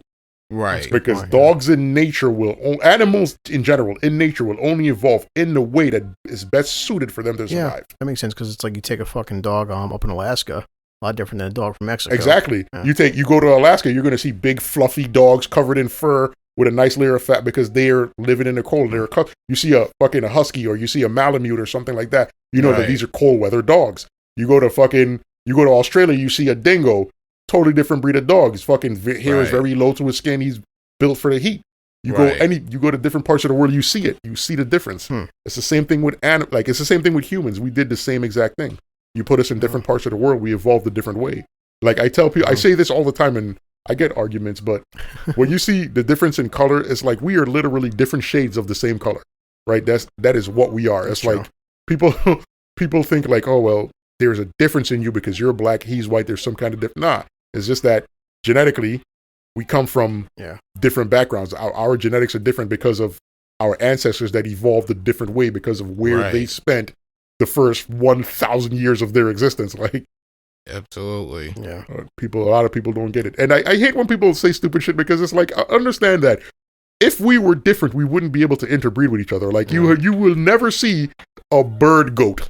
You would never see a fish monkey. Like different species can't interact to that extent. They can't genetically fucking mingle their DNA and make a new hybrid of animal. Like you're never going to see a fucking tiger bat. It's never going to happen. So it's like if we're not the same animal, how are we able to tiger bat? Until some ass on a lab was like, you know what, Al? You just gave up a good idea. It is literally the only way it would happen if some scientist somewhere found a way to splice those genes and make that happen. They're going to do it. They got a sci-fi movie called, I think, Splice. Yeah, I've seen it. I've seen that Splice. Shit was where they made quite that girl. Creepy. Yeah. You know what's sad about us as a species? Like if we you ever see you remember the movie Species? Yeah, with the chick that came from the alien came from outer space. Natasha, because she had Natasha Henstridge. She was naked, so and she was her goal was to just reproduce and make more of her species. And I laugh because I think about something that's stupid, right? And it's like if a hot chick showed up at my door that I absolutely didn't know and was like, I need to have sex with you because reasons, I would be like, oh, here we go. This is the end of the species. I'd be like, don't kill me, keep me alive. I will help you keep making more aliens. I mean, let's replace the human race. Fuck it. He's not wrong. That's why men are just see, Bruce, we always think that we're better than women. We're definitely the weaker sex. Yo, I'll be honest with you. I never ever thought that men were better than women. I think that we have different strengths. Like men do different things, women do different things. Ultimately, no matter what anybody says, we need each other. Like that's the fact. Right. That's a cold hard fact. One gender couldn't survive without the other, period. There is nothing we could do without women. There's nothing women are going to do without us. That's just what it is. Right. This thing that there's this war of the sexes that is just a stupid thing to happen. Like, what's the point? What's the point of? I just don't get it. It's dumb. So, see, I found this news article which because we've talked about him a bunch of times with him and Amber Heard, but I just recently, it was just like yesterday, Johnny Depp had been away in the whole his feelings about feelings about cancel culture. I just like the way he said that nobody's safe, and because apparently over in he got a lot of people were pissed off because he got over in France these different awards, but right now in Spain just gave him the Lifetime Achievement Award. Really? And they asked him, so they asked Johnny Depp, how do you feel about what's happened in Hollywood and your career and stuff. His exact quote was, "It's a very complex situation. This instant rush to judgment based on essentially what amounts to polluted air. It's got so far out of hand that I can assure you that nobody is safe. Not one of you, so long as somebody is willing to say one thing." Referencing his experience, he added, "It takes one sentence and there's no more ground. The carpet's been pulled. It's not just me that this has happened to. It's happened to a lot of people." And that's what I said. I fucking will keep saying with his situation, we've been following it since we started the podcast, because and we've seen this not just with Hollywood, but in our own fucking personal lives. The fact Johnny Depp just said this shit, which we've seen this happen to how many fucking guys. It takes just one sentence and there's no more ground. Yeah. The thing is, what's weird about it is your sentence could have been said a decade ago and they will dig it up. Yeah. You remember what they did to? You remember what they did to Kevin Hart when he was supposed to host Holy shit, yeah. And they was like, well, fucking 4 years ago he made a gay joke and now we can't have him. I was like, wait, what? God forbid if we ever became famous, this podcast would ruin our career. They will dig into the archives and pull up shit that we've said in the past. Like, yo, you remember when he said this about women? Remember when he said that? Remember when? And that shit is gonna fucking stick. Like, people will not let it go. Well, like you were saying, actually, in the last podcast, for better or for worse, and you were 100% right, though. Joe sometimes can be an idiot. He calls himself an idiot. But like you're saying, we don't have that kind of fuck fan base. But if we just, argument's sake, if any of us had a fucking million followers, it would hit that point. Like anything you or I or Lewis or Elliot or anybody would say, when you have 1 million people listening to you or more, it changes a lot of things. That's a fact. And you're right, though, in the sense that people do get fucking very influenced for better or for worse by what happens. And then this happens with podcasting or rappers or fucking movie stars and shit. And but my only thing is, I despise when people pretend that they don't have the influence. I remember, I can't remember his name. I want to say David Banner is his name. He was a rapper back in the day. David Banner. Yeah. I think that's his name. I remember years ago, I saw an interview with him where he was asked something along the lines of, do you think rappers should be held accountable for lyrics and things that they say? And he said, absolutely not. Like, this isn't quoted verbatim. This is just me. Right. And he was like, he doesn't think that they should, because at the end of the day, parents got to be responsible. My thing with that is, the gripe I have with that is, rappers influence kids way more than parents ever will. Like, that's You're not wrong. I know people, I have seen this with my own eyes. I see people that have taken on an entire persona based on their favorite rapper. Right. I've never seen somebody idolize their parents to the point of wanting to do and say everything like them. That used to happen. It doesn't happen in the modern day. No. Right. And I've seen people take on an entire persona, change their whole way of being. I've seen people just decided, I am going to be this way because their favorite rapper is that way. Yeah. And then I hear people, I hear rappers always try to compare it to like movie actors. Or they're like, well, Arnold Schwarzenegger shot up all these things in this movie. Why isn't he being held accountable? Well, the thing is, nobody goes to a movie and watches Arnold Schwarzenegger shoot up a place and think that it's real. But when you rap a song and you're in your song, you're like, I'm the realest one out. Everything I say is the truth. I live this life. And you try to sell this image of, I'm real. Wow. Understand that people believe what you say and they live their lives accordingly. If you're influential, you have a big fan base, people are following what you're saying you're doing. Wow. Right? And they don't get it. And they don't get it, or they get it to an extent, but they're so afraid of being held accountable or being liable. When it's really easy, like when you want to make money and you don't care about how you affect people, you just want to be rich, you could do and say whatever because you don't care who you fuck over, how you mess up the system, or how you mess up the people that listen to you. You don't give a shit. But the reality of it is these guys all have massive influence. It's why I love seeing somebody like Jay-Z go from being just a rapper rapping about hustling and making money and all this shit to like really kind of moving into like an activist space. Yeah. I liked seeing it happen. I liked the transition because he realized at some point that he influences shit. Yeah. And you can't just, if you're influencing the black youth and you're looking in the hood and seeing all the negative shit happening, you have to at some point say, I want to make a change and I want better for my people. And that's what he's doing. And I liked it. Yeah. I like that shit. Yeah, because on a similar vein, because when we went back listening to last time you heard Al, it's like you're saying with Cosby.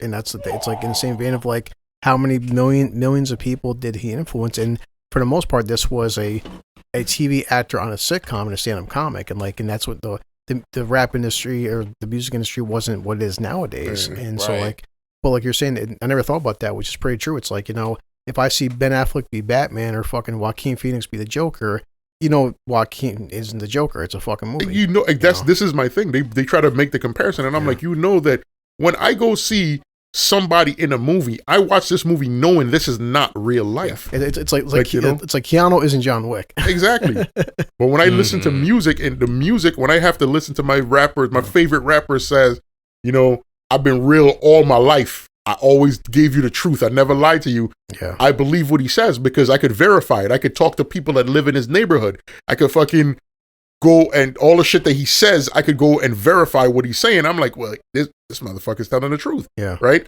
And when you do that and you realize that some of these shit these guys are saying, like, that not all rappers are telling the truth, but some of them are. Yeah. Right? And even the ones that are rapping the lie, they're rapping the lie because they're influenced by the one that's rapping the real. Oh. Right? You think about the guys that tell the real, like Notorious B.I.G. was telling the real story about shit that he's done. Like you think about people like Jay-Z, you think about people like even Tupac occasionally wasn't, I guess, born and bred into that gangster shit, but he got involved in it, right? And you had to acknowledge that a lot of these guys rap about what they really live, what they really know. And a lot of these guys want so badly to have that crazy life so they could rap about it and it'd be real. So a lot of these dudes perpetrate this shit. Like they're influenced. They influence an entire generation of kids to be gangsters and thugs and join gangs and run the street. And when you put that on their doorstep and tell them, you guys did this, you played a part in it, they don't want it. They say, nah, I had nothing to do with that. They had to all make their own decisions. Well, they did make their own decisions. Their decision was to follow what the fuck you said. Yeah, exactly. Yeah. Their decision was to follow the shit you were saying. That's a very good point. Oh, shut up. It's crazy. It irritates me that they don't want any. It's like, I'm not, like, these guys are talented. A lot of these rappers are really talented. Not taking anything away from their talent. What I'm saying is I just want them to acknowledge that what you say, people are listening to and people are being influenced by and people are reacting to. And that guys will switch up the way, like, think about how hip hop influences entire neighborhoods. Like, you see a rapper get tattoos on his body. What happens? Everybody in the hood is covered in tattoos. You see a rapper put on a gold chain. What happens? Everybody in the hood goes out and get gold chains. You see a rapper say, I only wear Air Jordans. What happens? Everybody goes out and flocks to Air Jordans. Every time a rapper does something, we're at the point where there are women who would listen to a rap song and swear up and down that this is how all men think because this rapper said it. Right? I've met girls like that before. I legitimately have met women that was like, well, I heard in this song that this guy said this, so I just assumed this is what guys are doing now. The reason they think that way is because they watch guys be influenced by these rappers that don't want to take any blame for the influence they have. Life and death is in the power of the tongue. Facts. Yeah. That's a fact. But like you're saying, that was a controversy when fucking Cardi B said that whole bullshit about her fucking roofing and fucking stealing from guys and how many people when she was a stripper. But then how many people on social media, women are like, oh well, they had it coming, they deserved it, blah blah. It's like, no matter if these guys were assholes or not, like you still were robbing people. I don't want to get into the whole thing with Cardi B because first of all, the double standard. Yeah. It's a big double standard. Because I promise you, nobody, not men, not women, nobody will make any justification for a guy that's roofing women and raping and robbing them, right? Nobody. There's not a dude on the planet that's going to be like, yeah, that's a good idea. There's not a girl on the planet, but Cardi B did it, and it's fine. So I'm not even going to get into that because that's just going to wind me up again. Yeah. Like you know, that reminds me of this conversation I was having with this girl online, right? Oh, posted this chick, she has a TikTok page, she has a bunch of followers, and posted this thing about how every woman knows a woman that's been raped, but no man seems to know a man that's a rapist, right? And it made me laugh because I'm like, this woman doesn't understand how stigmatized rapists are. The women that have been raped, it's a trauma thing that they went through. It's horrible. No woman should do it. The reason that men don't know rapists is because no rapist is going to brag about being a rapist. Not around men. You as a man could never tell me I'm out here raping women.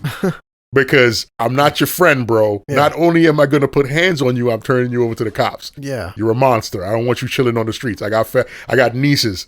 I got cousins that are female. I got sisters. I'm not comfortable with you running around. Wow. No man is bragging about being a rapist because most men will defend the women around them. Yeah. Right?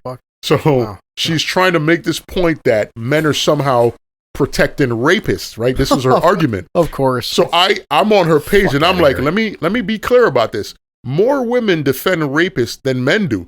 Because when a guy is living with a woman and he's molesting her daughter and her daughter comes to her and says, this guy is molesting me, a lot of women defend that man and ignore their daughter, right? A lot of times women will be in a situation where they witness a dude doing creepy shit and won't do anything about it, won't acknowledge it, or even defend the guy like, oh, it's not that bad. That's a thing that not all women do, but women have done, right?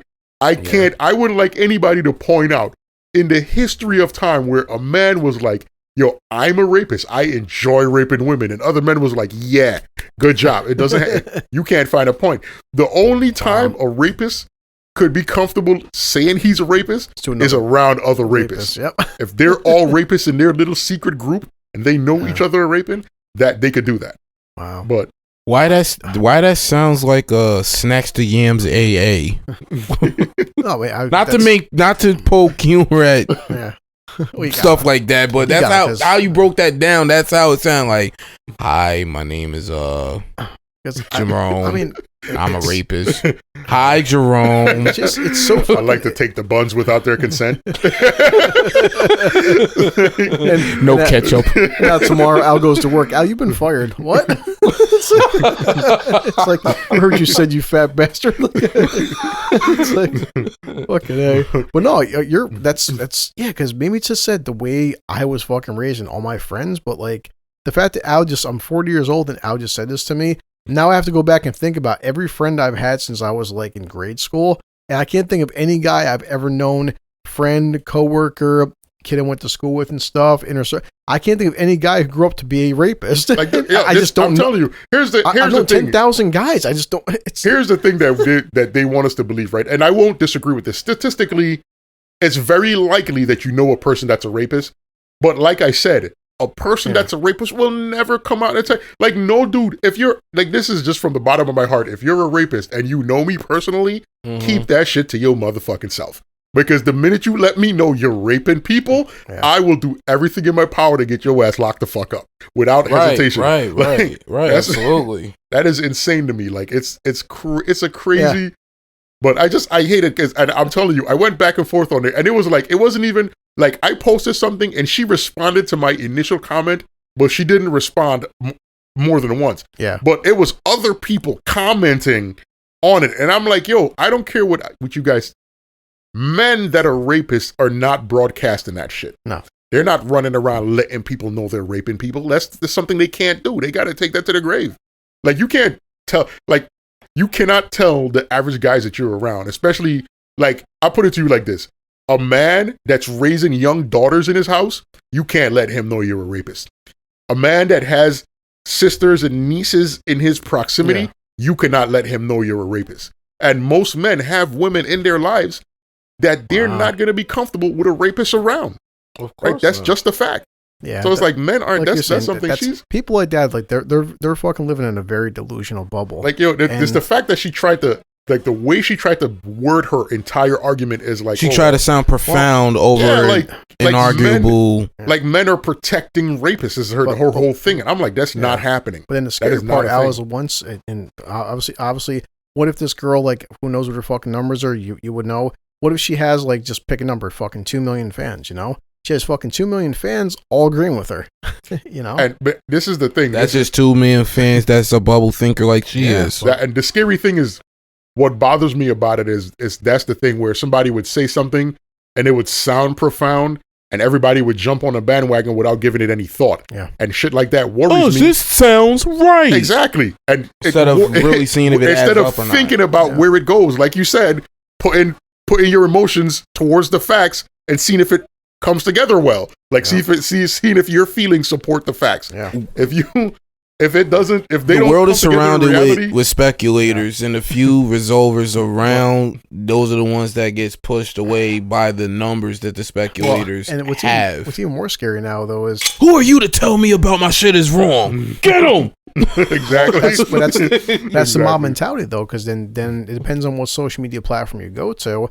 If someone like Al was a questionist or have a debate with somebody, now it comes down to. It's like somebody could twist this around enough to next, it's like, well, we checked into Al's life and he supports rapists. So when did I say? When the fuck did I say that? Like, like Al, do you support rapists? Like, are you rapist yourself? Like, and then someone finds out where you work. They call fucking HR. Well, he said something on fucking TikTok. He supports raping women. What the fuck are you talking about? I had a girl try to do that to me. Like she didn't threaten to call anybody. Yeah. But this is the conversation we had. A woman had posted that when it comes to people that are rapists or whatever, right? This was this woman she was talking about pedophiles, and she was saying that women aren't. Let me try to remember correctly.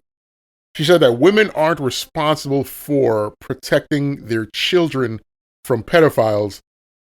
That pedophiles are just supposed to know that they can't. Go after something along. I can't remember the exact wordings, right? But I wrote on her thing, this is absolutely weird thinking. Mothers are absolutely responsible for protecting their kids against pedophiles. So a whole long line of people under her was trying to say, oh, but now you're victim blaming. I was like, no. How am I was explain to me how me saying that a mother should protect their kids from pedophiles is victim blaming. Just spell it out slowly and in small words so that I could wrap my mind around it. It was like, oh, well, because she's trying to say that a mother, I can't even remember the stupid response the girl gave, but like she like was on there going in on a tangent about I am defending pedophiles and I'm blaming the child. I'm like, I said, I'm not going to talk to you anymore. I told her straight up on the thing. I said, I'm not going to talk to you anymore. You don't want to have a conversation. Yeah. You want to somehow paint me as a monster. And I'm like, I'm not doing that. By her own emotional narrative. Backtrack a little bit. Resolvers versus speculators. Because you made her feel a certain way, even though what you said made sense, but because she's putting feelings before facts, because you made her feel bad, now you're bad. Yeah. And it's like, wait a minute, because I proved a point? I said, listen, my whole thing was, I said, when a child is young, they can't defend, a 5-year-old can't protect herself from a fucking 30-year-old. Yeah. She can't. Simple as that. A mother has got to be vigilant in keeping a child safe from a predator. You cannot tell me that there is no onus on the mother to protect the child. It doesn't make sense. I mean, to some extent, I kind of understand what she's trying to say, but I disagree with it. She's trying to say that men should kind of police themselves and not go after children, which I agree with 100%. But here's the problem with that line of thinking. The pedophiles ignore that line of logic. They're pedophiles. They go after kids. That's what they do. So saying that a pedophile should police himself and not go after kids, that's like me saying, well, criminals shouldn't criminalize anything. I was thinking that. The criminals exist still. Yeah. No matter how much we don't want them around, they still exist. Yeah. They still break the law. They still commit crime. They exist. A pedophile is the same thing. He's a pedophile. He's gonna operate outside the bounds of the law. And although we want all men to be respectful and not be monsters, some monsters exist. Yeah. That's just what it is. Yeah. And you gotta protect the kids from them. You have to be vigilant in protecting kids from monsters. But she went off on this tangent, dude. Like she was trying to make it look like, I'm like, nah, you're mad and you don't even want to have a conversation. You just want to somehow make me look like a monster, even though everybody could log in here and see what I posted. Yeah. You're trying to paint a whole different narrative. Oh, yeah. I'm like, that's why sometimes I've had times in the past that, like, if I make on YouTube, that's why I said on YouTube or fucking Twitter or TikTok or Facebook, before I hit the fucking send button, best believe I have fucking triple checked every single letter I've typed. That way, if you go back and I will say, no, hold, like, well, you said so and so. Check 4 or 5 comments up. I did not say that, and nowhere near did I type that. So stop putting words in my fucking mouth, lady. That's one thing I tell people. Like, if I say something, I'm going to stand on what I say. So if I tell you that I don't support pedophiles, I will not support pedophiles. Believe me, when you ask me 10 years from now, that's still where I'm going to be, where I'm at, right? So you're not going to be able to bamboozle me and twist my words around and be like, oh, this guy somehow supports pedophiles because he thinks that a mother should protect her kid. Like, I think mothers and fathers should protect their children and be vigilant and keep in watch so that pedophiles don't have access to their children. Period. Right. I mean, it's not the same, Al, but like, I'd love to sit down and watch with you sometime. I showed Selena this and she was interested, but like, so I talk about Steven Crowder a lot. I watch one of his videos where he does the Change My Mind segments, and the one video segment, because Selena has different responses to some stuff she went through as a kid, but the segment was called Rape Culture is a Myth, Change My Mind. And he went to college campus, and this girl, almost in the vein, like you were saying, she's flipping out, saying, she turned it into saying Steven was fucking supporting rapists and defending rapists, and he goes, no. The basic premise was he's saying, as a culture, as society, we do not endorse rape. He goes, when you keep saying things like rape culture is like you're saying that America endorses fucking rape or promotes fucking rape, and he goes, we do not. We lock them up, we punish them and stuff, and it's I just like the way he was wording. He's saying, like, I'm not saying rape doesn't exist. I'm not saying women aren't getting raped, but you, like, a lot of you kids in college are saying, like, like America is a rape culture. We fucking promote men raping women. He goes, no, we don't. That's not what we're doing. I will say this. I'm going to put this out there, and I want somebody to debate me on this, right? To really have this conversation. I feel like women really believe a rape culture exists, but I believe that if a rape culture does exist, women created it. Like, and I want somebody to debate me on that, because you know how many women I've met that have turned guys away because these guys weren't aggressive enough sexually, like wanted a guy to pin them down and yoke them up and choke them out, and men will do it. We will respond to that. The problem with that becomes, you do that to enough girls, you start to believe every girl wants that. So I'll tell you one thing. So then when you meet the girl, conditioning of the mind. Exactly. So when you meet the girl that doesn't want it, in your mind, or she's resistant because she really secretly wants it, but she's just fighting off like all the other girls did. Yeah. But meanwhile, this girl is really like, no, I don't want this. And then when you do it, she feels like she's been raped. Essentially, she's been raped. But it's a culture that is perpetuated by women. Women want that weird shit. The thing is that when it comes to approach, and we've talked about this, when it comes to like intimate or the date marketing scale, when it comes to intimate interest, if you checking someone out, most of us guys, some of us can be shy, but compared to like the male and female approach, we are more direct, whether or not we're shy. We want to say, hey, we like you. Would you like to go out, have a bite with me or whatever? Where chicks are more subliminal, not just if they have interest or whatever, even down to the bedroom factor, as you're mentioning. And because they like to throw passive aggressive signals, you don't know when they want what they claim they want, or knives, they don't want to be bothered. True story. But yet they want you to play the guessing game. Not all ladies, but some. They tend to do that, and that all goes back to what I was saying about how we how we all got feelings, but where us guys are more hardwired to try to think things through before feeling, where they feel before thinking. It all ties in with everything they do, to the most wonderful things, to the most goofy, adoring things, to the most horrifying things. It's all about how they feel. And I think, and it now, to be non-gender biased, I notice those who's more emotional than logical, those are the ones who tend to struggle with, hey, I made this mistake, I should try better. A lot of people that usually go off their feelings more than facts and logic, statistics, those are the ones that, because they carry the feeling, they automatically assume, because I feel this way, yes, it matters. Yeah. However, they usually like, because I feel this, I'm right. Okay, you're entitled to that. However, like, for example, a person that has been hurt or screwed up before, that's a fact. No one can tell you your story different. You've been hurt by somebody, that's the fact. The truth, you didn't get hurt by everyone. You didn't meet every 9 billion person that exists on this planet. True story. So how can you say everyone moves a certain way? Yeah, you're right. When you haven't met everybody. A lot of people do that too, because I've experienced that a lot in my life, where you meet people and they just make the assumption that all people do this, or all gender, like all women do this, all men do this, all black people this, all white people this. And I'm like, you've not even met 1% of people on the planet. Not even. You've met 0.000000001% of people, and your assumption is that all 7 billion people do this because of what you think or what you feel. And as you said that, I've have ticked a lot of people off, especially some ladies, and it wasn't nothing disrespectful. Straight, sober tone, respectful, consistent, diligent. All I said was, I don't trust those who don't trust anyone. And he was like, well, you wouldn't give somebody who has baggage a chance? I said, why would I date someone who's walking around with broken trust I never broke in the first place?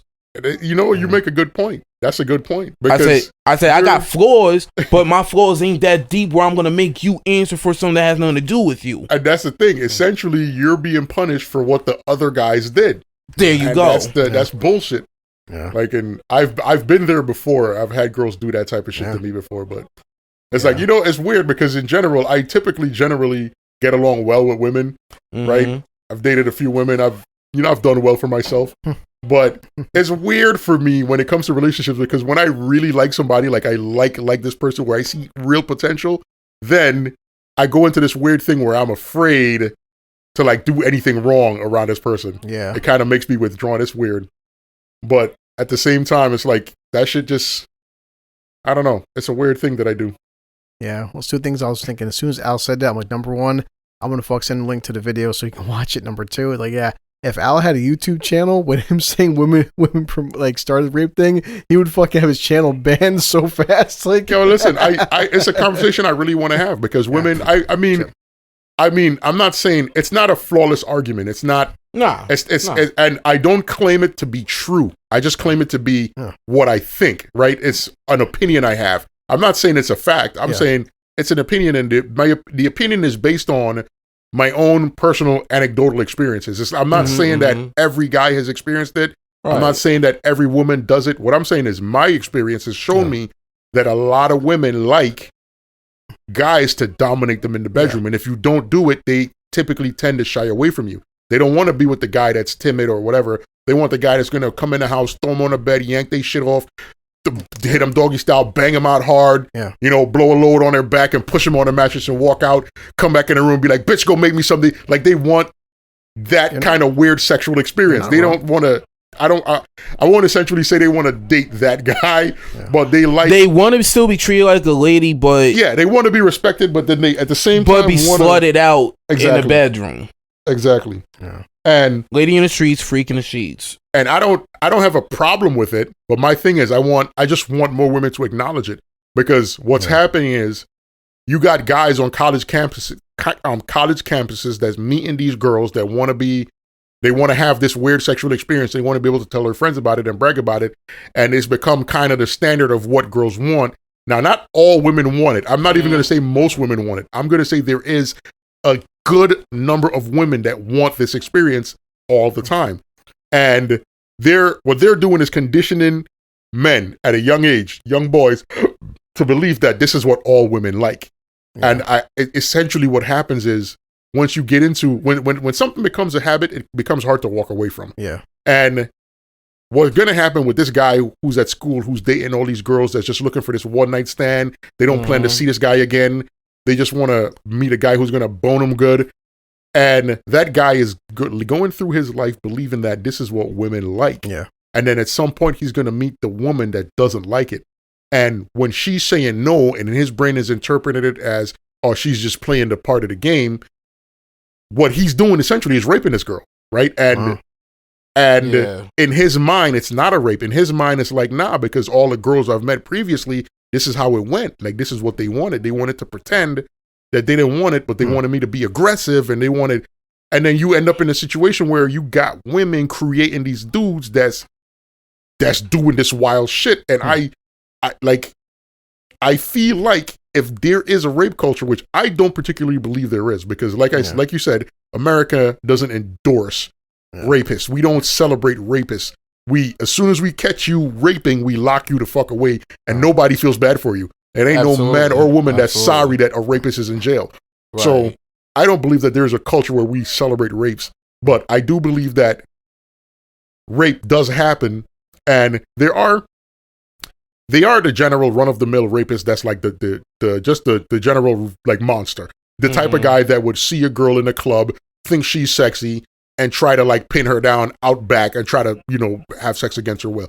There are those monsters that exist. Yeah. There are also the monsters that live in your house that you would never assume would do you wrong until they do you wrong, right? So on different levels, there are rapists that exist outside of what I'm talking about. What you said, though, that's what is called from my studies, because some of like my female family members have been raped, and when I started looking into it, that type of rapist is like you said, in a household where it's someone believe you can trust, and when there's a predator who's in that position of comfortability, they know how to use that to their advantage. And there's a title for that. It's called coursing and grooming, where they know how to say or do the right things to get whatever target or victim where they want to be. Yeah. And this is that exact scenario is the scenario I talk about, where in those circumstances, a lot of times there are women that will defend these monsters, because there are times where it'll be somebody that lives in the house. It'll be like an uncle. It'll be like a fucking stepfather. It'll be somebody in the house that is not directly tied. Sometimes it's even a father, right? Which is, to me, that's weird. But sometimes it's even the father. But a lot of times the mother will defend that man and disregard whatever her daughter has to say. It happens. Women do that shit. I'm telling you right now, it is more likely that a woman will defend a rapist than a man will. Because if I have a young daughter and my daughter ever comes to me and says, this guy touched me, or that guy touched me, or this guy did this, I promise you, my reaction is going to be so fucking hostile to this person that even if, let's just say for the sake of argument, that my daughter made the story up, that made up story would get me in so much trouble. Yeah. Because my reaction will be so volatile. Like, I will go see this person and the level of violence that I will unleash, right? And here's the weird shit. I promise you that as a man, anytime another man breaks into your space and tries to violate your kid and you do him dirty, you could go as far as killing him.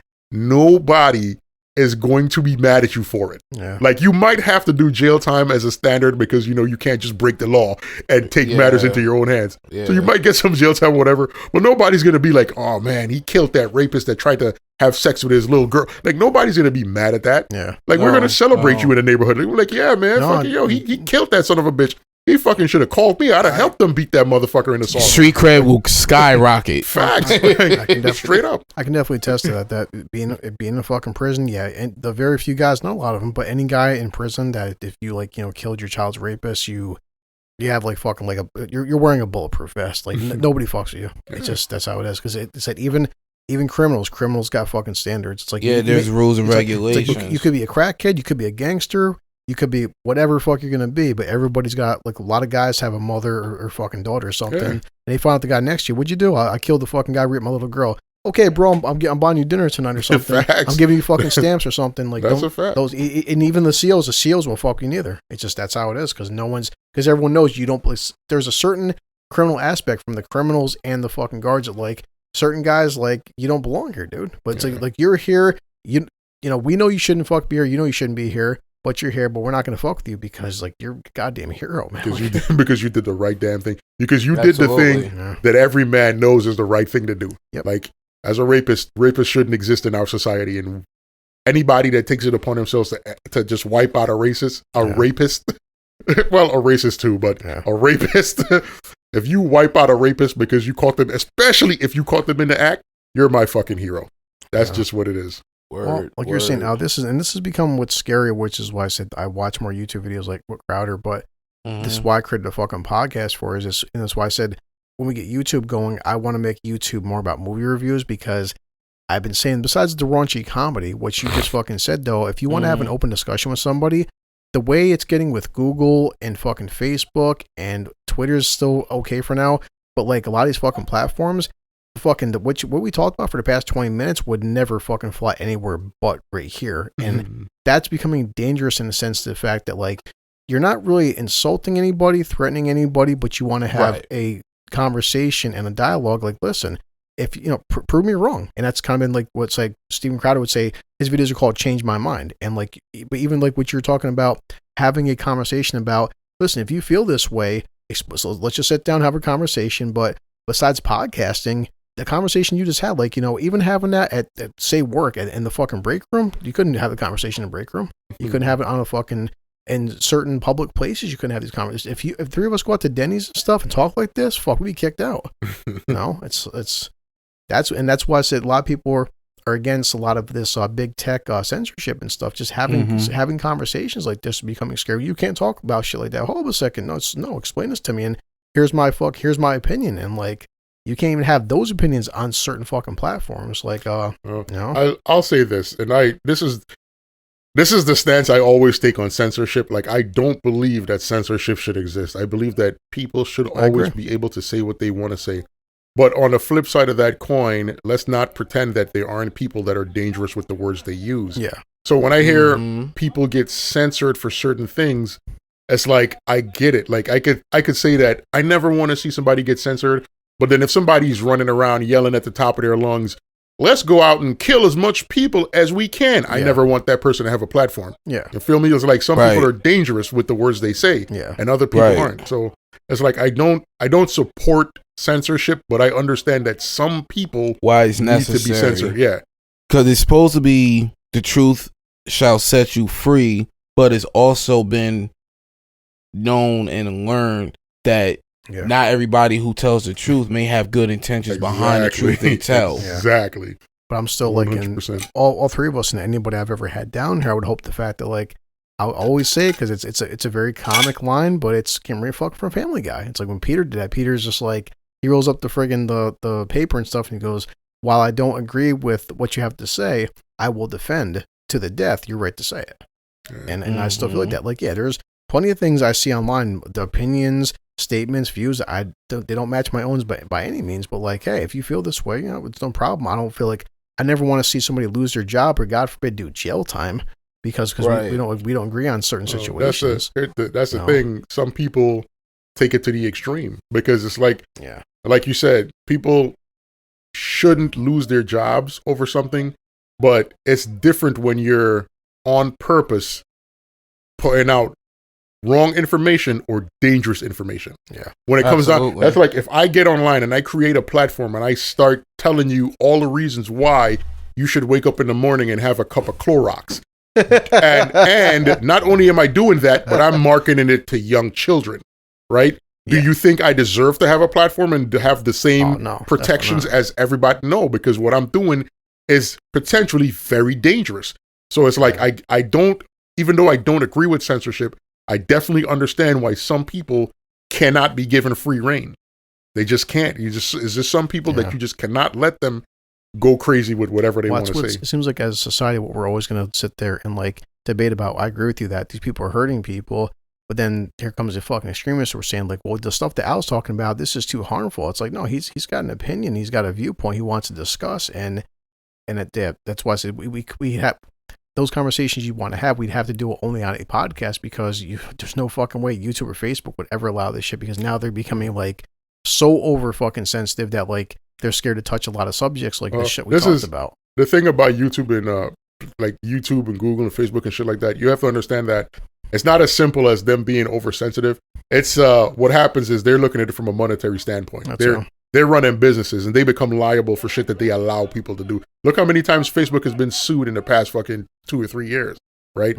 Look how many times fucking they have had issues with YouTube.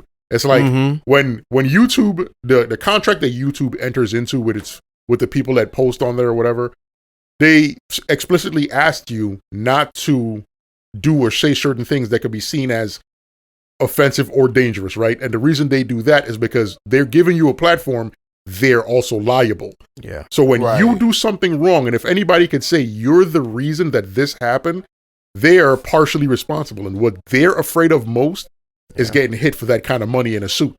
So they're always like, for them, for places like YouTube and Facebook, and for them, it's not about censoring you because I want to censor you. Yeah. They're censoring you because it affects their pocket.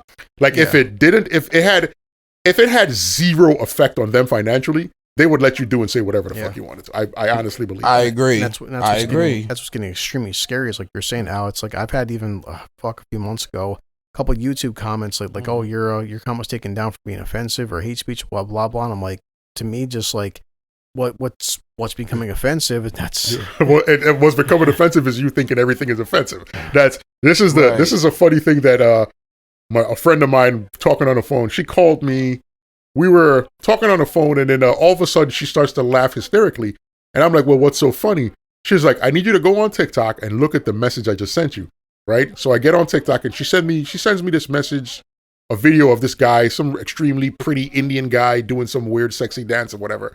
And I was like, well, why'd you send this to me? Like, what does this mean? I don't understand. She's like, oh, you can't see it. I was like, see what? She's like, oh, I wrote something under this. Yeah. And they blocked me. They restricted my comments and put a strike against me, whatever. I was like, well, what did you write? She said, I wrote, my vagina agrees with this. Right? I was like, well, that's not offensive. Yeah.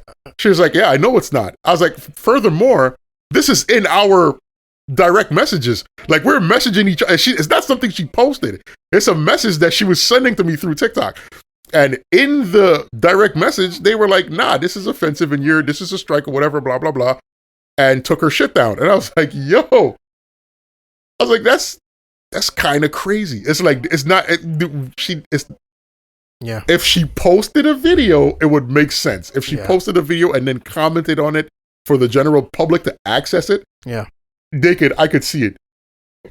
What bothered me is the term vagina is a clinical term. It's not even like an offensive word. It's literally the word for the female reproductive organ. Like, exactly.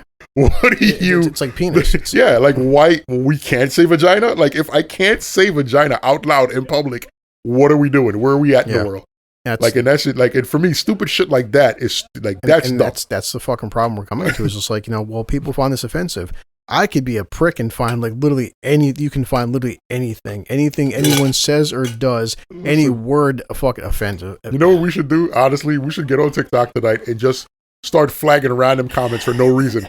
Just like some guy is like, oh, this is funny, flag. Oh my God, I can't believe you did that, flag. Just to be stupid, just to see what would happen. No, I definitely, next time you come down, when I send you this video, I want to hear your reaction on it, because it's, I love fucking civil discussions. I like the fact that what conversations we've had to see things from a fucking different point of view, and like, and so many people, the reaction is, well, I found that offensive. It's like, okay, well, at least with our podcast, thank God we don't have like a million listeners, but I would say to anybody, hey, if you find the shit that Al says or Lewis or me, anybody don't like it, then, I'm not putting a gun to your head to listen to this shit. You could always, and that's become the fucking biggest controversy for at least the fucking past 10 years, maybe 15 years. Like, guys, I don't like a TV show. all right, can fucking turn it off. let me tell you where this all stems from. Ever since we created social media where random strangers could directly interact with each other, everybody has been on this massive movement to prove that my opinion is more valid than yours. Yeah. So it's like when people see something and it's like nowadays, understand that sometimes something isn't even offensive, is that somebody is looking for some way to prove a point. Yeah. They'll read something and be like, oh, well, I don't like this at all. And now I want to punish this guy for having an opinion that doesn't line up with my own. And now they want your account taken down. They want you banned and restricted, and they want you punished in every possible way. Yeah. Some guy that doesn't know you, have never met you, never had a conversation with you, seen you post something that he doesn't agree with, now feels like I have the right to have all this shit done to you. And it's weird, but that's the way it's been for like the past 2 decades easily. Like, it's been that way where people just on this weird I gotta have my way type shit. It's like basically the internet's version of a Karen, somebody that wants to control everything you're doing. Yeah. They don't have a right to control your life, but they want to. So, oh shit, I got a bunch of news stories, but it's getting late. It's 3 hours. I just want to do one last one, and then next time we'll catch up on a lot more news articles. But it's cool, because especially for 3 guys, whenever I see articles like this, I'm like, thank God Lewis and because this wouldn't affect Selena or Susan the same way as us, but because it says man dies after having sex using epoxy adhesive instead of a condom. And what? When Ellie was here, we were telling us with the whole member fucking Gorilla Glue girl that it was only a matter of time for somebody to use glue as lubricant, and they fucking did. So. Actually, it seemed like they used it as a conditioner. Police are probing the bizarre case. Did he put it inside the condom or outside? A 25-year-old Indian man who suddenly died after using a high-powered epoxy resin instead of a condom before having sex. They used the adhesive to avoid pregnancy. According to the police officer, wait. You know what my brain just did wrong? Is that you're saying that he used the resin instead of using a condom? Yes. The whole time I'm thinking he fucking put the shit in a condom or put it on the condom or did some dumb shit. He epoxied his dick. Yes. Al, say that one more time. Say that one more time. This was at a He epoxied his dick. So you know what he did? Essentially, he's stopping himself from being able to urinate or being able to fucking do anything because he's a fucking idiot. So according to the senior member of the police officer, Salman Mirza and his wife, or his ex-fiance now, were captured on closed-circuit television. 1 second. Yeah. God damn it. It's stuff like this that makes me feel like there are stupid people. Hey, husband. I mean boyfriend. I mean Chris. I mean friend. You're on speakerphone with Alan Lewis.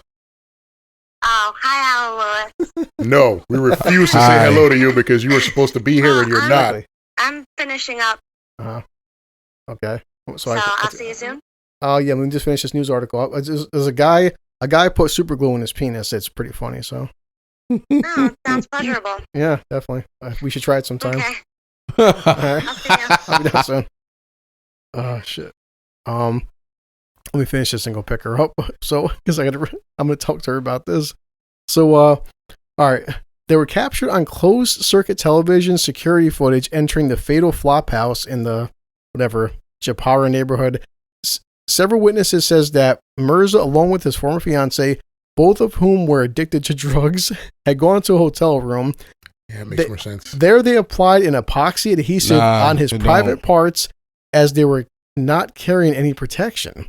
In addition to sealing off his manhood, the couple also mixed the epoxy with whitener and inhaled the mixture for a kick. The lovebirds' acquaintances told an official the doomed duo were intoxicated from the chemical cocktail at the time of the fatal hookup. The following day, Mirza's acquaintance discovered the man lying unconscious in shrubs near an apartment complex, whereupon he took him home, according to the Times of the report. Then his condition was deteriorating, he brought him to the hospital. Then he died due to multiple organ failure, caused by the MacGyver-style contraceptive. Meanwhile, The man's friends suspect that he might have lost consciousness while abusing the chemical and the counterfeit condom, only to accelerate his demise. He was described as the only earning breadwinner of his family, which included his parents and 2 sisters. If I die... I don't know. I don't know that I find it funny. It's more sad than funny. Oh, Christ, Al. Oh, shit. You still got Kraken down here? Is this new or is this the same Kraken? Oh, he's still Kraken. Actually, like about a week ago, I told Selena I had half a cup of Kraken with some Coca-Cola and Junior's and Xbox. I took a sip of that out and I'm like, holy shit, I forgot. That's why that shit almost killed me for. It's called the Kraken. Of course. Well, I mean, it's up to you. I mean, you guys you're more welcome to stay as long as you want. I'm going to go pick up Selena, and if you guys want to leave, it's up to you. But we might as well shut this down. I'm going to head out. So, yeah, she got done, well, 11 o'clock's not bad. But, yeah, I had to end this with a guy sealing up his dick. Like, he wanted to use protection, so. Yeah, I feel bad for him, though. It's a horrible way to go, man. There's different ways in your life you thought of, Al, like how you don't want to die, and that's not in your top 10 of like the ideas I've ever would have thought. Like, I'm gonna die in a butchery show with my dick sealed. Like, it's a sucky way to go. It's like we were talking about Lewis like last time. Al was just like saying, different ways. Like if a whale swallowed you, it's just I don't wake up every day thinking, how am I gonna die? A whale may swallow me. It's just not gonna happen. Like, but word. So I just don't think about all the ways I'm going to meet my fucking maker is by putting glue in my dick hole. I could tell you this. I could safely say that if for me to die from being swallowed by a whale, the level of extremities of circumstances that will be involved is ridiculous. Because I would never be in the ocean scuba diving with whales. First of all, like in order for me to be in that situation, you have got to know that some wild shit had taken place before I ended up there. Like, right? There's just shit that. And then more happen. Things like I always read stories like some guy got drunk and beat his puppy to death or something, or some guy got drunk and like raped his kid, and I'm like, what drugs are you taking? We're like, I'm really high right now. I'm gonna fucking glue my dick hole shut. Like, wow, man. But that like gluing epoxy in your dick is something that could only make sense if you're high as fuck. Yeah. Like under normal circumstances, there's no way that should make sense to you. And you're not smoking weed, because I've smoked weed. Hey, you know what I'm gonna do? There's some deeper, darker shit going on in your life, man. Because that's what. Yeah, when I read articles, this guy was drunk and he started saying racist shit, and I'm like, I've been drunk plenty of times. It's not like Lewis. After my fucking 4th bottle of Jack, I really don't like you no more. Like, that's coming from a fucking dark place in your soul, man. Like, get drunk and start dropping the N-bomb like, I hate this thing. Nah, that's how you feel in real life, bro. That's how you really feel. That in the past, like, I definitely, that'll be a conversation for another time. Like, definitely a good topic of like, when people get drunk and do certain things, how much of it can we blame on the alcohol? I just really want to know. It just takes away the inhibition and restrictions that they always wanted to do freely without the filtering. Exactly.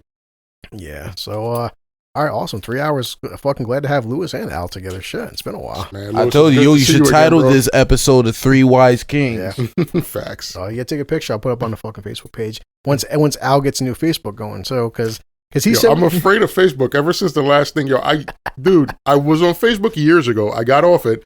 Recently, months ago, I said, you know what? Let me get up a Facebook and see, get in touch with everybody and things. And then one day I log into my Facebook and I got like 5,000 friends. I got all types of conversations going, all types of different things. I was like, what is happening here? And then my friend was explaining to me, you've been hacked, bro. Jesus, yeah. They hacked into your account. Somebody hacked you. Yeah, well, that's what I'm saying, because like Al sent me this thing today, and of course I sent it right to fucking Junior's page. He's just like, I hate you so fucking much, and I'm like, Junior, thank Al for not having a Facebook, and I'm gonna torture you with it. Oh, that was the one with the girl. Oh my god, he was fucking. He just his fucking reaction were just like, thank Big Al for this, Junior. He sends it. There's a guy at my job, right? I showed him the picture of the girl, and I said, "Yo, would you?" His reaction was so hostile. He was like, there's no fucking way in hell that I would ever. I was like, dude, just relax, bro. She's a human being too. Everybody needs love. Yo. But it was insane. Cool. It was fucking fun. Lewis, any goodbyes? And you're more welcome to come down next time. So it's always, as long as Al's here.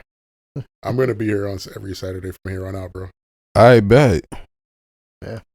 Let's make it a thing. Sons of bitches. All right, I'm gonna do my spiel and then get the hell up out of here. I love Al's. So you know how I feel about protecting your neighbors, protecting your neighborhood, protecting the ones that you love, family and friends, and doing what's best for you and best for your neighborhood. So always donate to the things that can help the neighborhood in times of need. Donate to your local hospital, the schools, your libraries, police department, fire departments, and everything else that keeps your neighborhood functioning. And awesome. That's my spiel for the night. Yeah. My spiel is, guys, do yourself a favor and don't fucking glue your dick shut. Just please, because God, anyway, that hurts me just thinking about it.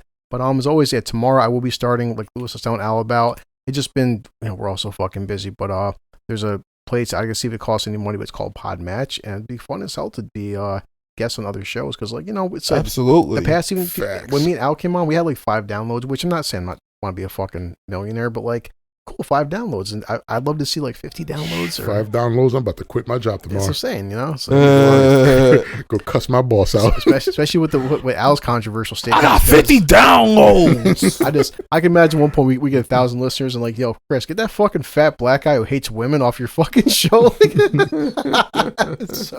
But the main thing is always going to be, guys, like try like keeping it money short. Sometimes just having fun and like, hey, this shit's free. It's always going to fucking be free. The 3 of us, we're all fucking paying our bills. And, hey, I'm friggin' broke, but I like being broke knowing that, like, my bills are paid. You got what's needed and necessities accomplished. Yeah. As I said, I'm not fucking begging for people's money, and I don't want it, and I'm not doing that shit like, like other platforms. Please keep giving, Chris and Al fucking money so we can just sit home and eat pizza and keep begging for more shit. Like, I'm good, guys. So, but, yeah, we'll have some more funny news articles. And like when Al's here, I'm telling you, man, fucking 3 hours like this flies by. Just when there's a lot of shit to catch up on and it's not stale. And Al likes bringing so many fucking just different sides to the equation and shit. Mm-hmm. I love what he said.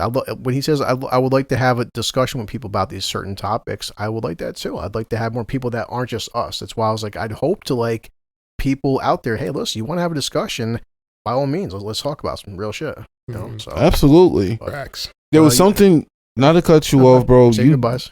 You did say, as we're saying our goodbyes, that anyone and everyone is welcome to open conversation. Yeah. My spiel for the goodbye is that I don't just agree wholeheartedly, but a person is only open to a conversation that reflects how open they are with themselves. Yeah. I'll leave it at that. Well said. So. I like it. All right, we'll pick up my annoying girlfriend. My loving girlfriend, honey, when she hears this. All right, have fun.